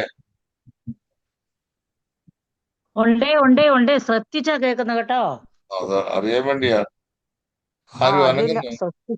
ഒന്നാമത് ഇന്ന് ആള് കുറവായി പോയി. രണ്ടാമത് ആരും അനങ്ങുന്നൊന്നുമില്ല. കേറിയ ഞാൻ ശ്രദ്ധിച്ച് കേൾക്കും കേട്ടോ. വെളിപ്പാടിന് വല്ലതും കട്ടി കൂടുന്നുണ്ടോ എന്നുള്ളതാണ് ഞാൻ ചിന്തിക്കുന്നത്. പോകുമെന്ന് ഓർത്തിങ്ങനെ ഞാൻ ഇരിക്കുക. സ്തോത്രം കർത്താവേ. ആമേൻ. എന്നാലും 3-4 വാക്യങ്ങൾ വായിച്ചു. അവൻ രണ്ടാം അപ്പോൾ വരിക എന്ന് രണ്ടാം ജീവി പറയുന്നത് ഞാൻ കേട്ടു. അപ്പോൾ ചുവന്നതായ മറ്റൊരു കുതിര പുറപ്പെട്ടു. അതിന്റെ പുറത്തിരിക്കുന്നവന് മനുഷ്യർ അന്യോന്യം കൊല്ലുവാൻ തക്കവണ്ണം ഭൂമിയിൽ നിന്ന് സമാധാനം എടുത്തു കളയേണ്ടതിന് അധികാരം ലഭിച്ചു. ഒരു വലിയ വാളും അവന് കിട്ടി. ആമേൻ. നോക്കണേ, എന്ത് പെട്ടെന്നാണ് ഈ വെള്ളക്കുതിര ചുവപ്പ് കുതിരയായിട്ട് മാറുന്നത്. എന്ത് പെട്ടെന്നാ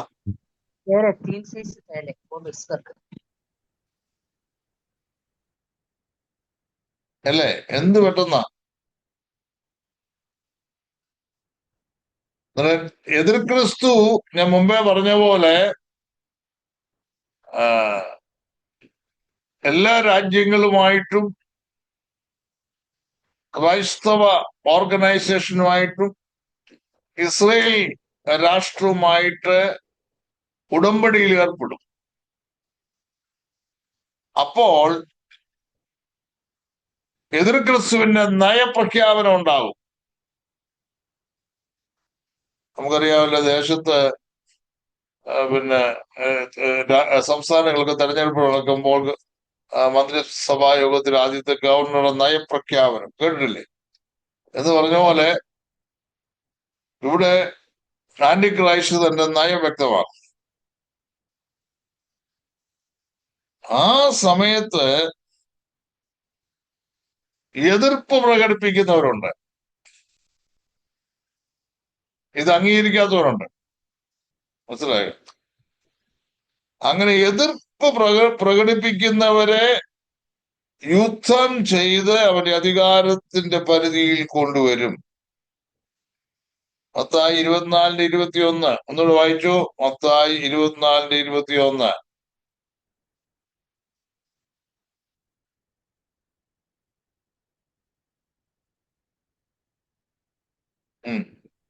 ലോകാരംഭം മുതൽ ഇന്ന് വരെയും സംഭവിച്ചിട്ടില്ലാത്തതും ഇനിമേൽ സംഭവിക്കാത്തതുമായ വലിയ കഷ്ടം അന്ന് ഉണ്ടാകും.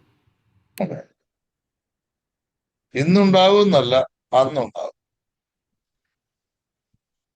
അതായത് വെള്ളക്കുതിര പെട്ടെന്ന് ചുവന്ന കുതിരയായി.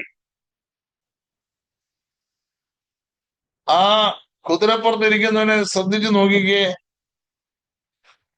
സമാധാനം എടുത്തു കളയുവാൻ അവൻ അധികാരം ലഭിച്ചു. അങ്ങനല്ലേ?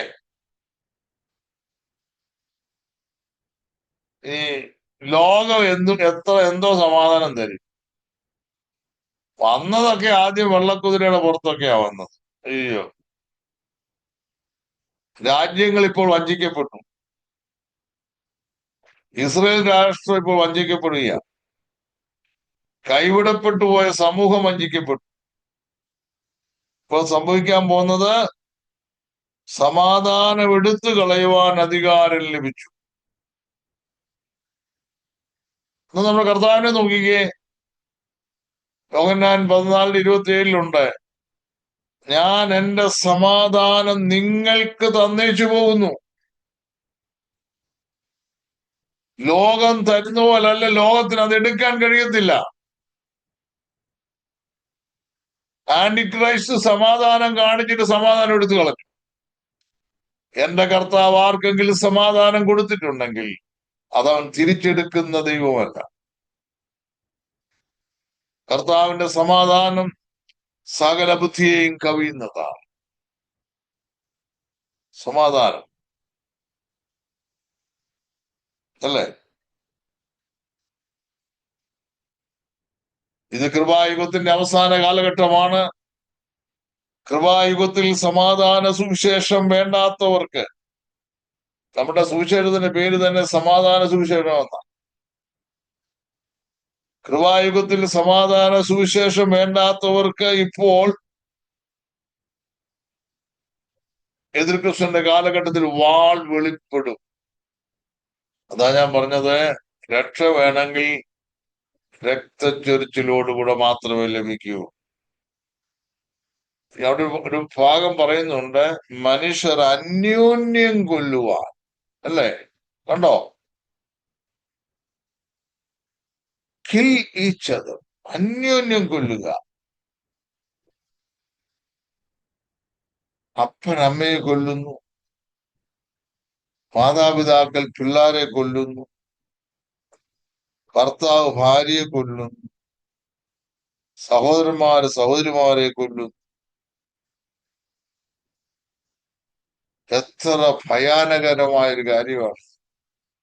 വെറുതെ അല്ല കർത്താവ് പറഞ്ഞത്, ലോകാരംഭം മുതൽ ഇന്ന് വരെ സംഭവിക്കാത്തതും ഇന്ന് വരെ ഉണ്ടാകാത്തതും മേലാൽ സംഭവിക്കാത്തതുമായ വലിയ കഷ്ടം അന്ന് ഉണ്ടാകും.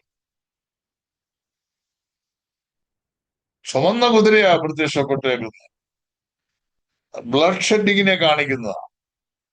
വൈറ്റ് ഹോഴ്സ് ടെമ്പററി പീസാ കാണിച്ചത്. ഇവിടെ രക്തപ്പുഴ ഒഴുകുകയാണ്.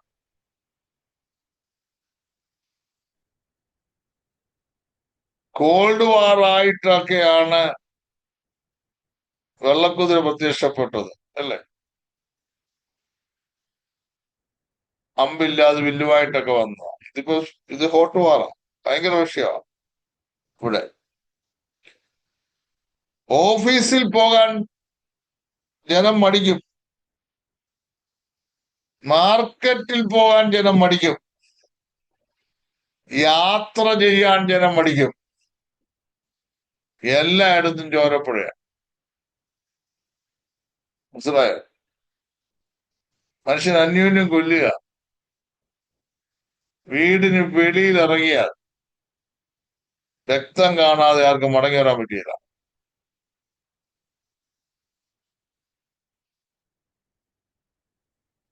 ഈ സമയത്ത് നോക്കണേ, എല്ലായിടത്തും കരച്ചിലല്ലേ, എല്ലായിടത്തും കൂട്ട നിലവിളിയാ. ആ സമയത്ത് ദൈവസഭയുടെ സ്റ്റാറ്റസ് ഒന്ന് പറയാമോ?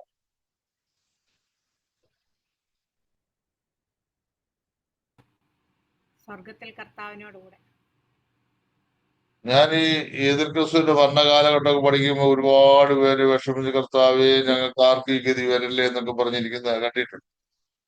ഇത് നമ്മുടെ കാര്യമല്ല ഈ പറയുന്നത്. നമ്മൾ കർത്താവിനോടൊപ്പം സ്വർഗത്തിൽ ഹല്ലേലൂയ പാടിക്കൊണ്ടിരിക്കും. ഇവിടെ ഭൂമി ഭയങ്കര നിലവിളിയായി. കർത്താവിനെ സ്വന്തം രക്ഷിതാവായി സ്വീകരിച്ച ഒരിക്കലും നഷ്ടമല്ലെന്ന് ഓർത്തോണം.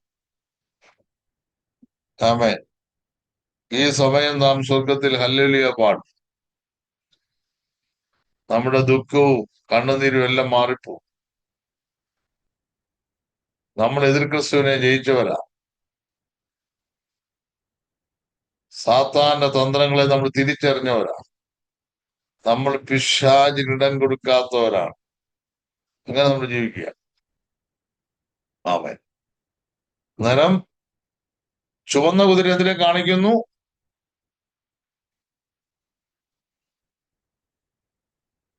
രക്തച്ചൊരിച്ചിലുള്ള യുദ്ധത്തെ കാണിക്കും. ഇനി മൂന്നാമത്തെ മുദ്ര, 6-ാം അധ്യായം 5-6 വാക്യങ്ങൾ. മൂന്നാം മുദ്ര പൊട്ടിച്ചപ്പോൾ വരിക എന്ന മൂന്നാം ജീവി പറയുന്നത് ഞാൻ കേട്ടു. അപ്പോൾ ഞാൻ ഒരു കറുത്ത കുതിരയെ കണ്ടു. അതിന്മേൽ ഇരിക്കുന്നവൻ ഒരു തുലാസ് കയ്യിൽ പിടിച്ചിരുന്നു. ഒരു പണത്തിന് ഒരിടങ്ങഴി കോതമ്പ്, ഒരു പണത്തിന് 3 ഇടങ്ങഴി യവം. എന്നാൽ എണ്ണയ്ക്കും വീഞ്ഞിനും കേടുവരുത്തരുത് എന്ന് 4 ജീവികളുടെ നടുവിൽ നിന്ന് ഒരു ശബ്ദം ഞാൻ കേട്ടു. നോക്കുക, നമുക്കറിയാമല്ലോ, യുദ്ധം ഉണ്ടായാൽ അതിനോട് ചേർന്ന് വരുന്ന സംഭവം എന്തുവാ? യുദ്ധം ഉണ്ടായാൽ,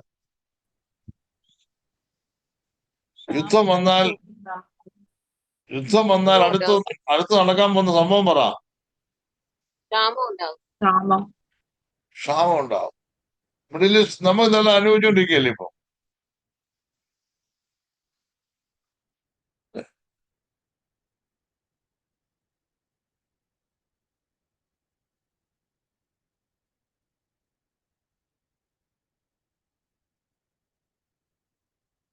കേരളത്തിൽ കിട്ടുന്ന ഒരു കരിക്കിന് യുദ്ധം വന്നപ്പം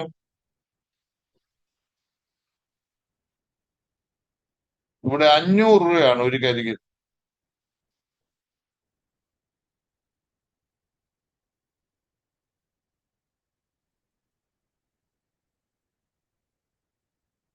ഒരു കിലോ പച്ചക്കറിക്ക് 500 രൂപ. എല്ലാം അങ്ങനെ. എന്നിട്ട് ഇവിടെ നോക്കിക്കേ, ഒരു കറുത്ത കുതിര പ്രത്യക്ഷമായി. Black horse. ഈ കറുത്ത കുതിരയുടെ പുറത്തിരിക്കുന്നവന്റെ കയ്യിൽ ഒരു ത്രാസുണ്ട്.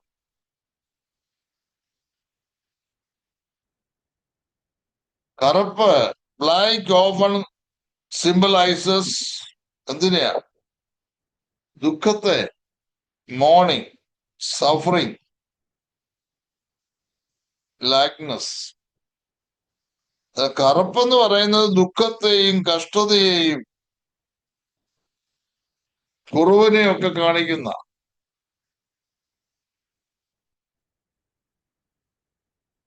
കുതിരപ്പുറത്തിരിക്കുന്നവൻ തുലാസ് കയ്യിൽ പിടിച്ചിരിക്കുന്നു എന്ന് പറഞ്ഞാൽ ഭക്ഷ്യക്ഷാമം രൂക്ഷമായിരിക്കും. ഭക്ഷണം അളന്നു കൊടുക്കുക, ഭക്ഷണം അളന്നു കൊടുക്കുക. നമുക്കറിയാം, ചില ഇടത്തൊക്കെ യുദ്ധങ്ങൾ നടക്കുമ്പോൾ സ്വന്തം വീടും കൂടും എല്ലാം നഷ്ടപ്പെട്ട് ആഹാരത്തിന് നിവൃത്തിയില്ലാതിരിക്കുമ്പോ ട്രക്കിലൊക്കെ ചില രാജ്യങ്ങൾ ആഹാരമൊക്കെ കൊണ്ടുവരും. അതിന് മീഡിയേറ്റേഴ്സ് ആയിട്ട് ചിലർ നിന്ന് അവർക്ക് കൊടുക്കുമ്പോൾ ഒരു പാത്രം കയ്യിൽ പിടിച്ച് ആഹാരത്തിന് വേണ്ടി കരയുന്ന, ക്യൂ നിൽക്കുന്ന, നിലവിളിക്കുന്ന എത്ര പേര് നമ്മൾ കണ്ടിട്ടുണ്ട്. ഭക്ഷ്യക്ഷാമം രൂക്ഷമാകയാൽ ഭക്ഷണം അളന്നു കൊടുക്കപ്പെടും. പറഞ്ഞാൽ എക്കണോമി തകരും. എക്കണോമി എന്ത് ചെയ്യും? തകരും. ഇന്നത്തെ സാമ്പത്തിക വ്യവസ്ഥ എല്ലാം തകരും.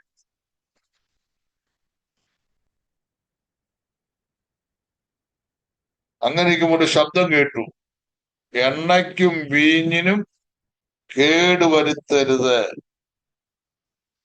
Oil and wine. Total destruction നടക്കത്തില്ല. ഭക്ഷ്യക്ഷാമമാണെങ്കിലും കംപ്ലീറ്റ് നാശം ഉണ്ടാകുന്നില്ല. ദൈവം കേടുകൂടാതെ ചിലതിനെ സൂക്ഷിക്കും.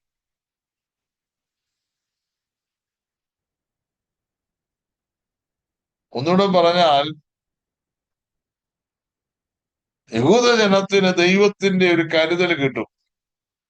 ഇസ്രായേൽ ജനത്തോടുള്ള ബന്ധത്തിലാണ് എതിർക്രിസ്തുവിന്റെ പീഡന കാലഘട്ടം ഉണ്ടാകുന്നത്. നമുക്കറിയാം, യഹൂദനെ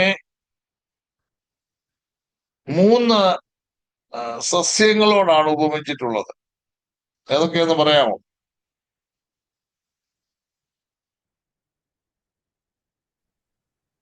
അത്തി. അത്തി, കറക്റ്റ്. പിന്നെ ഒരു ഒലിവ് ഒരുമരം. Olive olive. പിന്നെ ആ, ഒന്നുകൂടെ ഉണ്ട്, ഒന്നുകൂടെ ഉണ്ട്. അത്തി, ഒലിവ്, പിന്നെ മുന്തിരി. മുന്തിരി. ഓക്കെ. മുന്തിരി. ആ, അത് തന്നെ, റൈറ്റ്. അത്തി യഹൂദന്റെ രാഷ്ട്രീയ നിലയാണ്, പൊളിറ്റിക്കൽ ലെവലാണ്.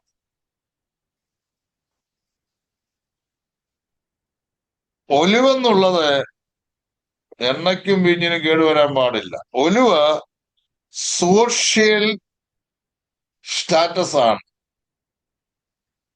ഇസ്രായേൽ ജനത്തിന്റെ സാമൂഹ്യ നില. വൈൻ എന്ന് പറയുന്നത് യഹൂദൻ രാജന് മസ്ത് രേ. വൈൻ എന്ന് പറയുന്നത് യഹൂദന്റെ ആത്മീയ നിലയാണ്, സ്പിരിച്വൽ ലെവലാണ്.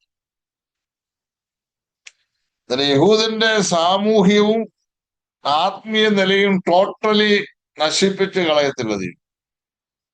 എണ്ണയ്ക്കും വീഞ്ഞിനും കേടുവരുത്തരുത്. ഒരു പണം എന്നത് അവിടെ എഴുതിയിരിക്കുന്നത്, ഒരു പണത്തിന് ഒരു ഇടങ്ങഴി ഗോതമ്പ്, ഒരു പണത്തിന് 3 ഇടങ്ങഴി യവം. അങ്ങനല്ലേ? ഒരു പണം എന്നത് ഒരു മനുഷ്യന്റെ ഒരു ദിവസത്തെ കൂലിയാണ്. അത് മത്തായിയുടെ സുവിശേഷം 20-ാം അധ്യായത്തിൽ നമുക്കത് കാണാം. ഒന്ന് വായിച്ചു വേഗത്തിൽ. മത്തായി 20-ന്റെ 1-2 വാക്യം.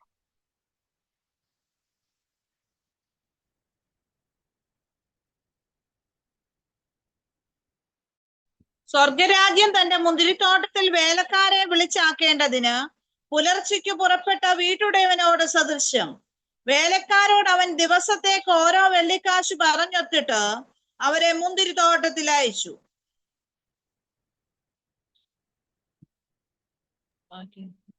ഒരാളോടൊന്ന് വായിച്ചു.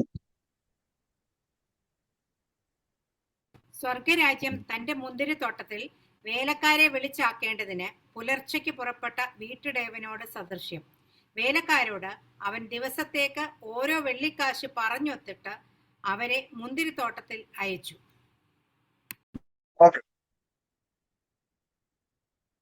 അന്നേരം ഇവിടെ നമ്മൾ മനസ്സിലാക്കുന്നത്,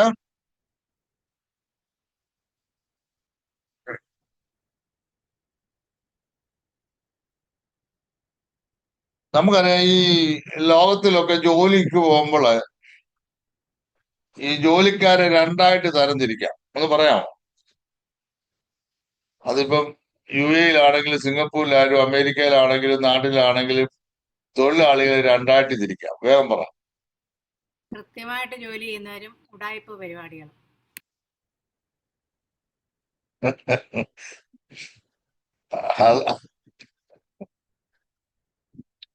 ഞാൻ ഉദ്ദേശിച്ചത് അതല്ല. വേറെ ഏതെങ്കിലും പറയാനുണ്ടെങ്കിൽ പറയാൻ. മൊത്തത്തില് ജോലിക്കാരെ നമുക്ക് 2ആയിട്ട് തരംതിരിക്കാം. ഫുൾ ടൈം, പാർട്ട് ടൈം ആയിട്ട്. പറയുന്നതൊക്കെ ശരിയാ. എന്നാൽ ഇങ്ങനെ ചിന്തിച്ചു, skilled labours and unskilled labours. മനസ്സിലായോ?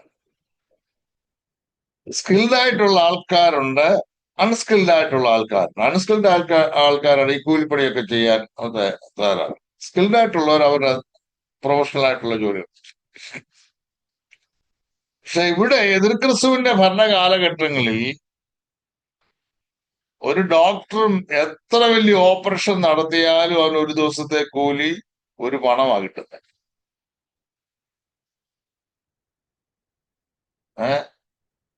പറമ്പ് കളയ്ക്കുന്നവനും കെട്ടിടം പണിയുന്ന എഞ്ചിനീയറിനും ഓപ്പറേഷൻ നടത്തുന്ന ഡോക്ടേഴ്സിനും ശാസ്ത്രജ്ഞന്മാർക്കും എല്ലാം ഒരു ദിവസം ഒരു പണമേ കിട്ടത്തുള്ളൂ.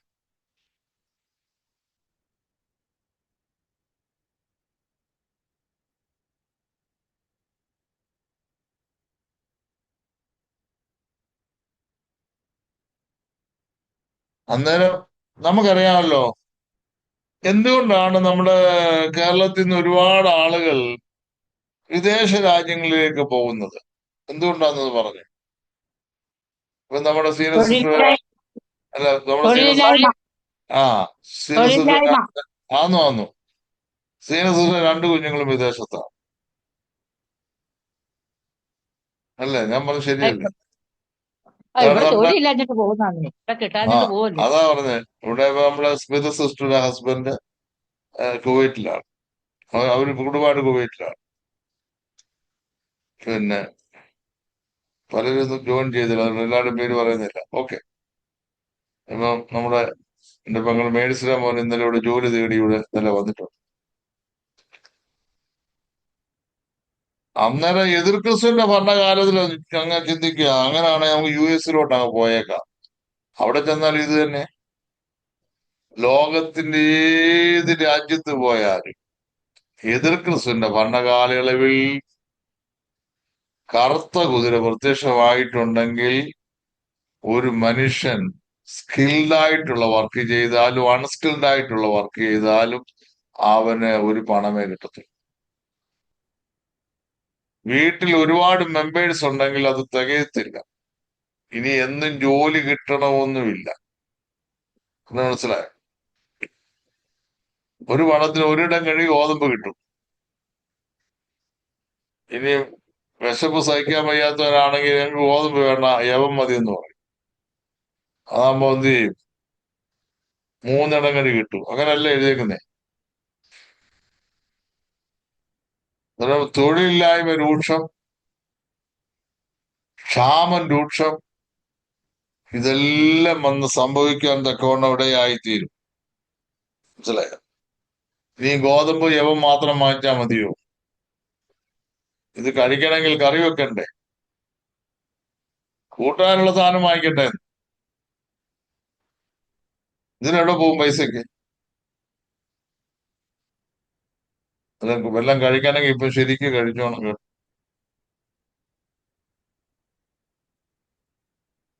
നമ്മളായിക്കൂടെ പോകത്തില്ലല്ലോ. ആ അത് വളരെ സന്തോഷം.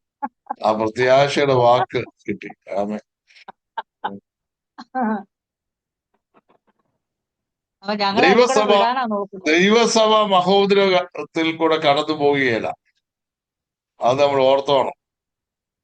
ഇനി ആർക്കെങ്കിലും പോണമെന്ന് ആഗ്രഹം ഉണ്ടെങ്കിൽ ഇപ്പൊ ശരിക്കും വല്ലതും കഴിച്ചോണമെന്നാ പറഞ്ഞു. പിന്നെ അത് ചിലപ്പോ കിട്ടിയെന്ന് വരികയില്ല. ഇവിടെ കഴിക്കാതിരിക്കുവാണെങ്കിൽ അങ്ങ് പോവും ഉപവാസത്തോടെ ഒക്കെ ഇരുന്ന. ആമേ. ഇനിയും ചുരുക്കി പറഞ്ഞാൽ എല്ലായിടത്തും റേഷനാണ്. ഇന്ത്യയിലും റേഷൻ, എല്ലായിടത്തും റേഷൻ അനുസരിച്ച് മാത്രമേ ഉള്ളൂ. ഇവിടെ മോദി ഒട്ടും തരത്തില്ല. അതെ,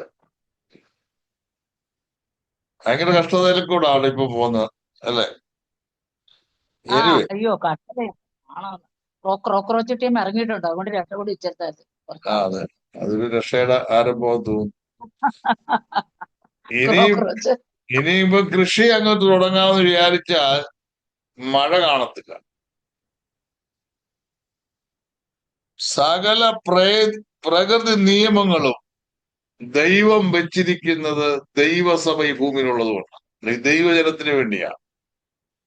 മനസ്സിലായോ? ഞാൻ 1-2 കാര്യങ്ങൾ പറയാം. ദൈവസഭ ഭൂമിയുടെ ഉപ്പ, അല്ലേ? അതെ. ഭൂമിയുടെ ഉപ്പാകുന്ന ഈ സഭയെ കർത്താവ് അങ്ങ് ചേർത്ത് കൊണ്ടാൽ പിന്നെ ഈ ഭൂമിയുടെ അവസ്ഥ എന്നാ? ഭാരമില്ലാത്ത ഉപ്പ്. എന്ന് പറഞ്ഞാൽ ചിന്തിക്കാൻ പറ്റത്തില്ല. ഒന്നിനും ടേസ്റ്റ് ഇല്ലാത്ത ഒരു സമൂഹം. കർത്താവ് പറഞ്ഞു, നിങ്ങൾ ലോകത്തിന്റെ വെളിച്ചമാണ്. വെളിച്ചത്തെ അങ്ങ് എടുത്തു, പിന്നെന്തായിരിക്കും ഇവിടെ ഉള്ളത്? അന്ധകാരം മാത്രം. ഇരുട്ടാണ്, അന്ധകാരമാണ്. കർത്താവ് പറഞ്ഞു, ചെന്നായ്ക്കളുടെ നടുവിൽ ഞാൻ നിങ്ങളെ കുഞ്ഞാടുകളെ പോലെ അയക്കുന്നു. ഈ കുഞ്ഞാടുകളെ അങ്ങ് എടുത്തു, പിന്നെ ഭൂമിയിൽ ആരാ ഉള്ളേ? ചെന്നായ്ക്കള് മാത്രം. ചെന്നായ്ക്കള് മാത്രമാണ്. ദൈവസഭ മുള്ളിനിടയിലെ താമരയാണ്. താമര അങ്ങ് എടുത്തു. പിന്നെന്താ ഇവിടെ ഉള്ളത്? ഉള്ള അല്ലേ? നല്ല അന്നേരം പോയിന്റ്. ദുഷ്ടന്മാരും മുള്ളു നിറഞ്ഞ അനുഭവം, ചെന്നായ്ക്കൾ, അങ്ങനെ ദൈവികമായതോ ആത്മാവിന്റെ നിലവാരമോ ഉള്ള ഒന്നുമില്ലാത്ത ഒരു പ്രത്യേക സംഭവമായി. മനസ്സിലായോ? കോവിഡ് വന്നപ്പോൾ മനുഷ്യന്റെ വെപ്രാളം നിങ്ങൾ കണ്ടതല്ലേ? അന്ന് സഭയൊന്നും എടുത്തു കൊള്ളപ്പെട്ടില്ല. സഭയൊക്കെ ഭൂമിയിലുണ്ടായിരുന്നു. ഇപ്പോഴും സഭയുണ്ട്. ഓരോരോ സംഭവങ്ങൾ വരുമ്പോൾ നമുക്ക് കണ്ടിട്ടില്ല. ഇതൊക്കെ ഒരു ദൈവം ഓരോരോ ചെറിയ ടിപ്പ് തരുന്നതാണ്, ഇത് മനസ്സിലാക്കാൻ വേണ്ടി. ഒരുപാട് ദിവസം വേഗത്തിലെടുത്ത് 13:16 വായിച്ചേ.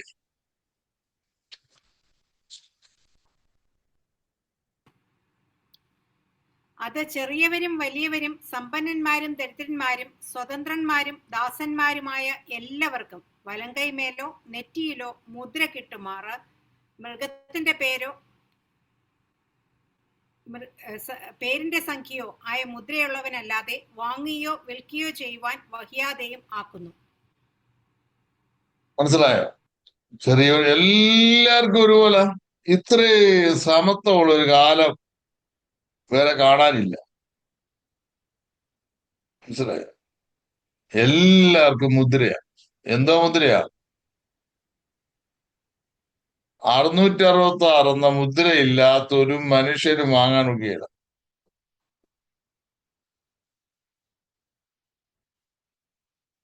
ഈ സിംഗപ്പൂരിൽ എന്താ സയന്റിഫിക് മ്യൂസിയം ഉണ്ടോ ഇപ്പോഴും? ഉണ്ടോ? ഞാൻ പണ്ട് വന്നപ്പോ ഞാനൊന്ന് കാണാൻ പോയായിരുന്നു. അത് കാണാൻ പോയപ്പോ ഒരു പുള്ളിയെ ഞാനവിടെ കയറി ചെല്ലുമ്പോ ഒരു സീൽ എന്റെ കയ്യിൽ അടിച്ചു. പക്ഷെ ഒന്നും കാണാനില്ല, കയ്യെ കാണാനേ ഇല്ല. സീൽ അടിച്ചു, കാണത്തില്ല സംഭവം. പക്ഷെ ഈ സീല് നമ്മളിങ്ങനെ കാണിച്ചാൽ മതി, ഡോറൊക്കെ ഓപ്പൺ ആയി വരും.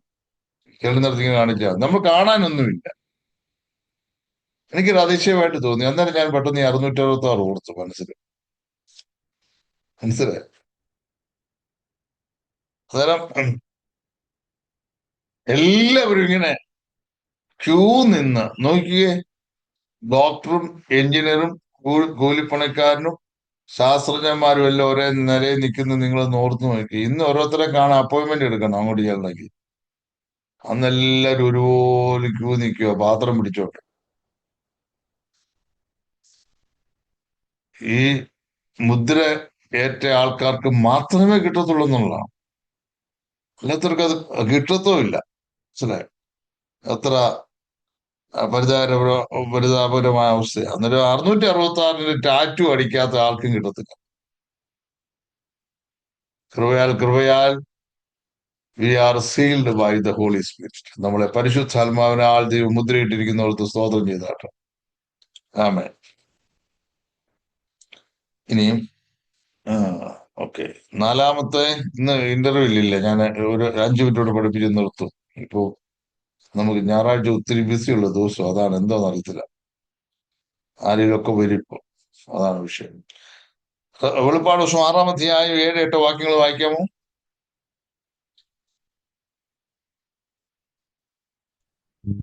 നാലാം മുദ്ര പൊട്ടിച്ചപ്പോൾ വരിക എന്ന് 4-ാം ജീവി പറയുന്നത് ഞാൻ കേട്ടു.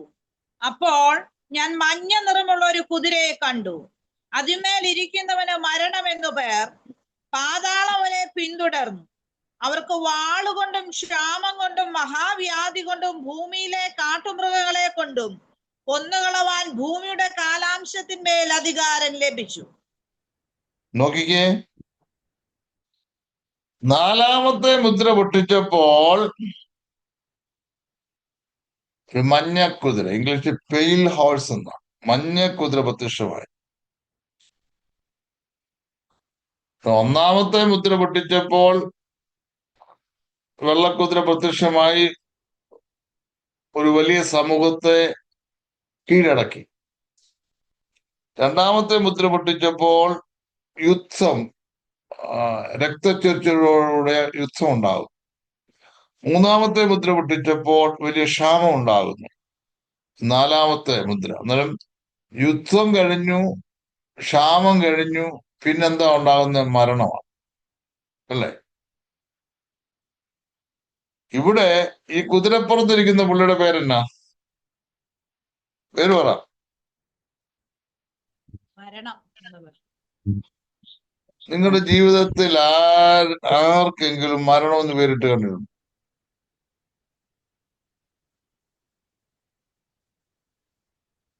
ഇടുവോ മരണമെന്ന്? ജീവൻ എന്നുള്ള പേരുള്ള ഒത്തിരി പേരുണ്ട്. ജീവനുണ്ട്. ഉണ്ട്. മരണം എന്നുള്ള പേര് ആർക്കെങ്കിലും ഇട്ട് കേട്ടിട്ടുണ്ടോ? പാതാളം അവനെ പിന്തുടരുന്ന ആലുവയ്ക്കടുത്തൊരു സ്ഥലമുണ്ട്, പാതാളം. കേട്ടിട്ടുണ്ടോ? ഞാൻ 5 വർഷം ഈ നോർത്ത് പറവൂരിൽ കർത്താവിന്റെ വേല ചെയ്ത. അന്നേരം ഈ പാതാളം വഴി എറണാകുളത്തിന് പോകാൻ ഇങ്ങനെ പ്രൈവറ്റ് ഫാസ്റ്റ് പാസഞ്ചർ ഒക്കെ ഉണ്ട്, പ്രൈവറ്റ് ബസ്. അന്നേരം പാതാളം എന്നൊരു സ്ഥലം ഞാൻ അന്നാണ് കേൾക്കുന്നത്. അത് കേട്ടപ്പോ ഞെട്ടിപ്പോയിട്ട് ഇങ്ങനെ സ്ഥലമുണ്ടോ? ആ പാതാളമല്ല ഇത്, എറണാകുളം ഡിസ്ട്രിക്റ്റിലെ പാതാളമല്ല ഇത്. ഇതെന്തുവാ? പാതാളം അവനെ പിന്തുടർന്നു എന്ന് പറഞ്ഞാൽ അതിന്റെ അർത്ഥം എന്നാ? ഈ മഞ്ഞ മരണം അവനെ ആ ഈ മഞ്ഞക്കുതിര പോകുന്നിടത്തെല്ലാം ശവക്കല്ലറയാന്ന്. എല്ലായിടത്തും ശവക്കല്ലറയാ.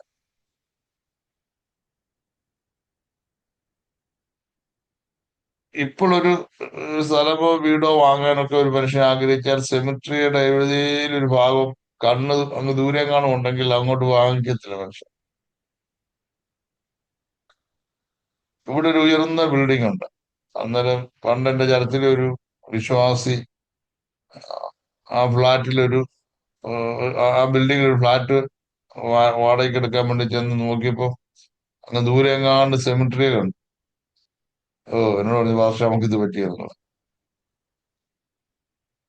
അന്നേരം നമ്മളൊരു വസ്തു വാങ്ങണമെങ്കിലോ വീട് വെക്കണമെങ്കിലോ എന്തോ നമ്മൾ സെമിട്രിയെ പേടിക്കുന്നു.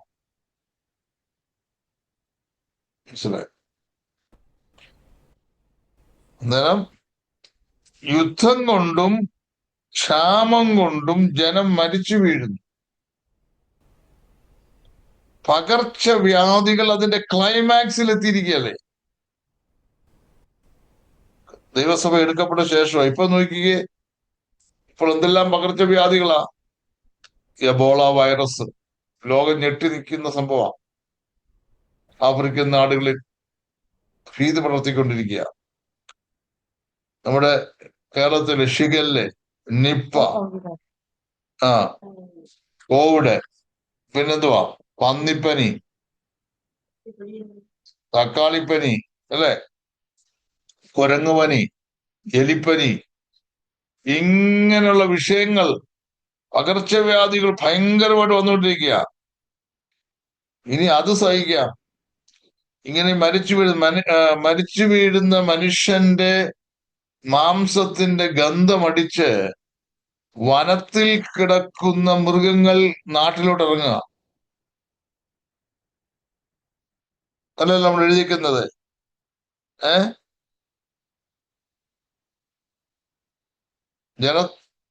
ഭൂമിയിലുള്ള കാലംശത്തെ കൊല്ലും. ഇന്ന്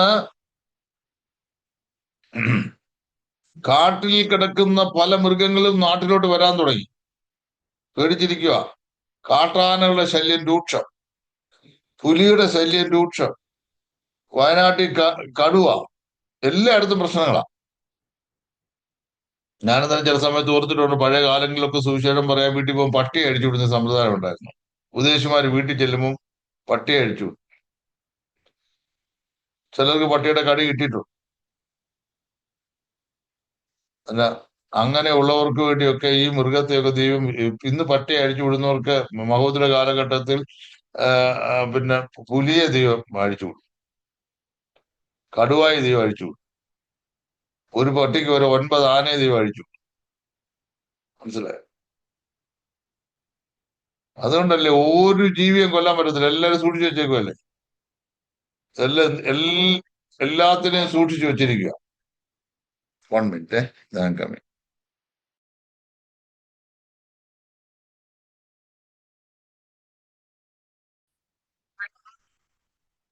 അന്നേരം വന്യമൃഗങ്ങൾ വന്നത് തന്നെ മഹോപദ്രവ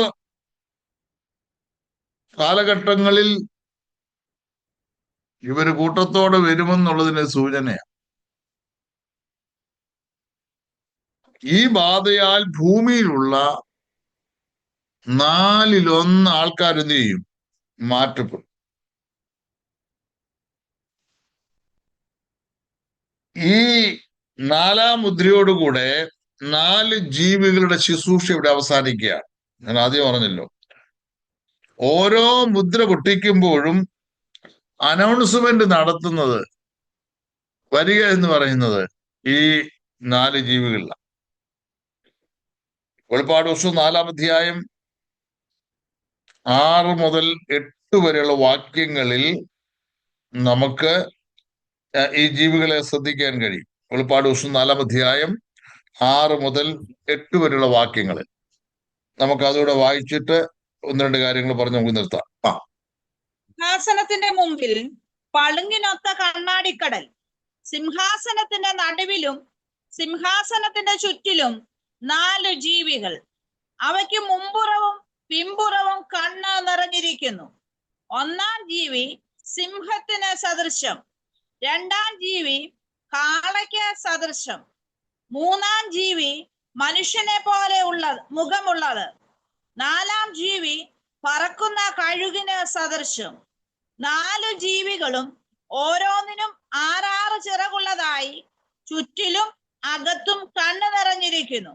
ഇരിക്കുന്നവനും ഇരുന്നവനും വരുന്നവനുമായി സർവശക്തിയുള്ള കർത്താവായ ദൈവം പരിശുദ്ധൻ പരിശുദ്ധൻ പരിശുദ്ധൻ എന്ന് അവർ രാപ്പകൽ വിശ്രമം കൂടാതെ പറഞ്ഞുകൊണ്ടിരിക്കുന്നു. അന്നേരം ഈ 4 ജീവികൾ അവരുടെ ഡ്യൂട്ടി കേട്ടു. രാപ്പകൽ വിശ്രമം കൂടാതെ ദൈവത്തെ മഹത്വപ്പെടുത്തുക.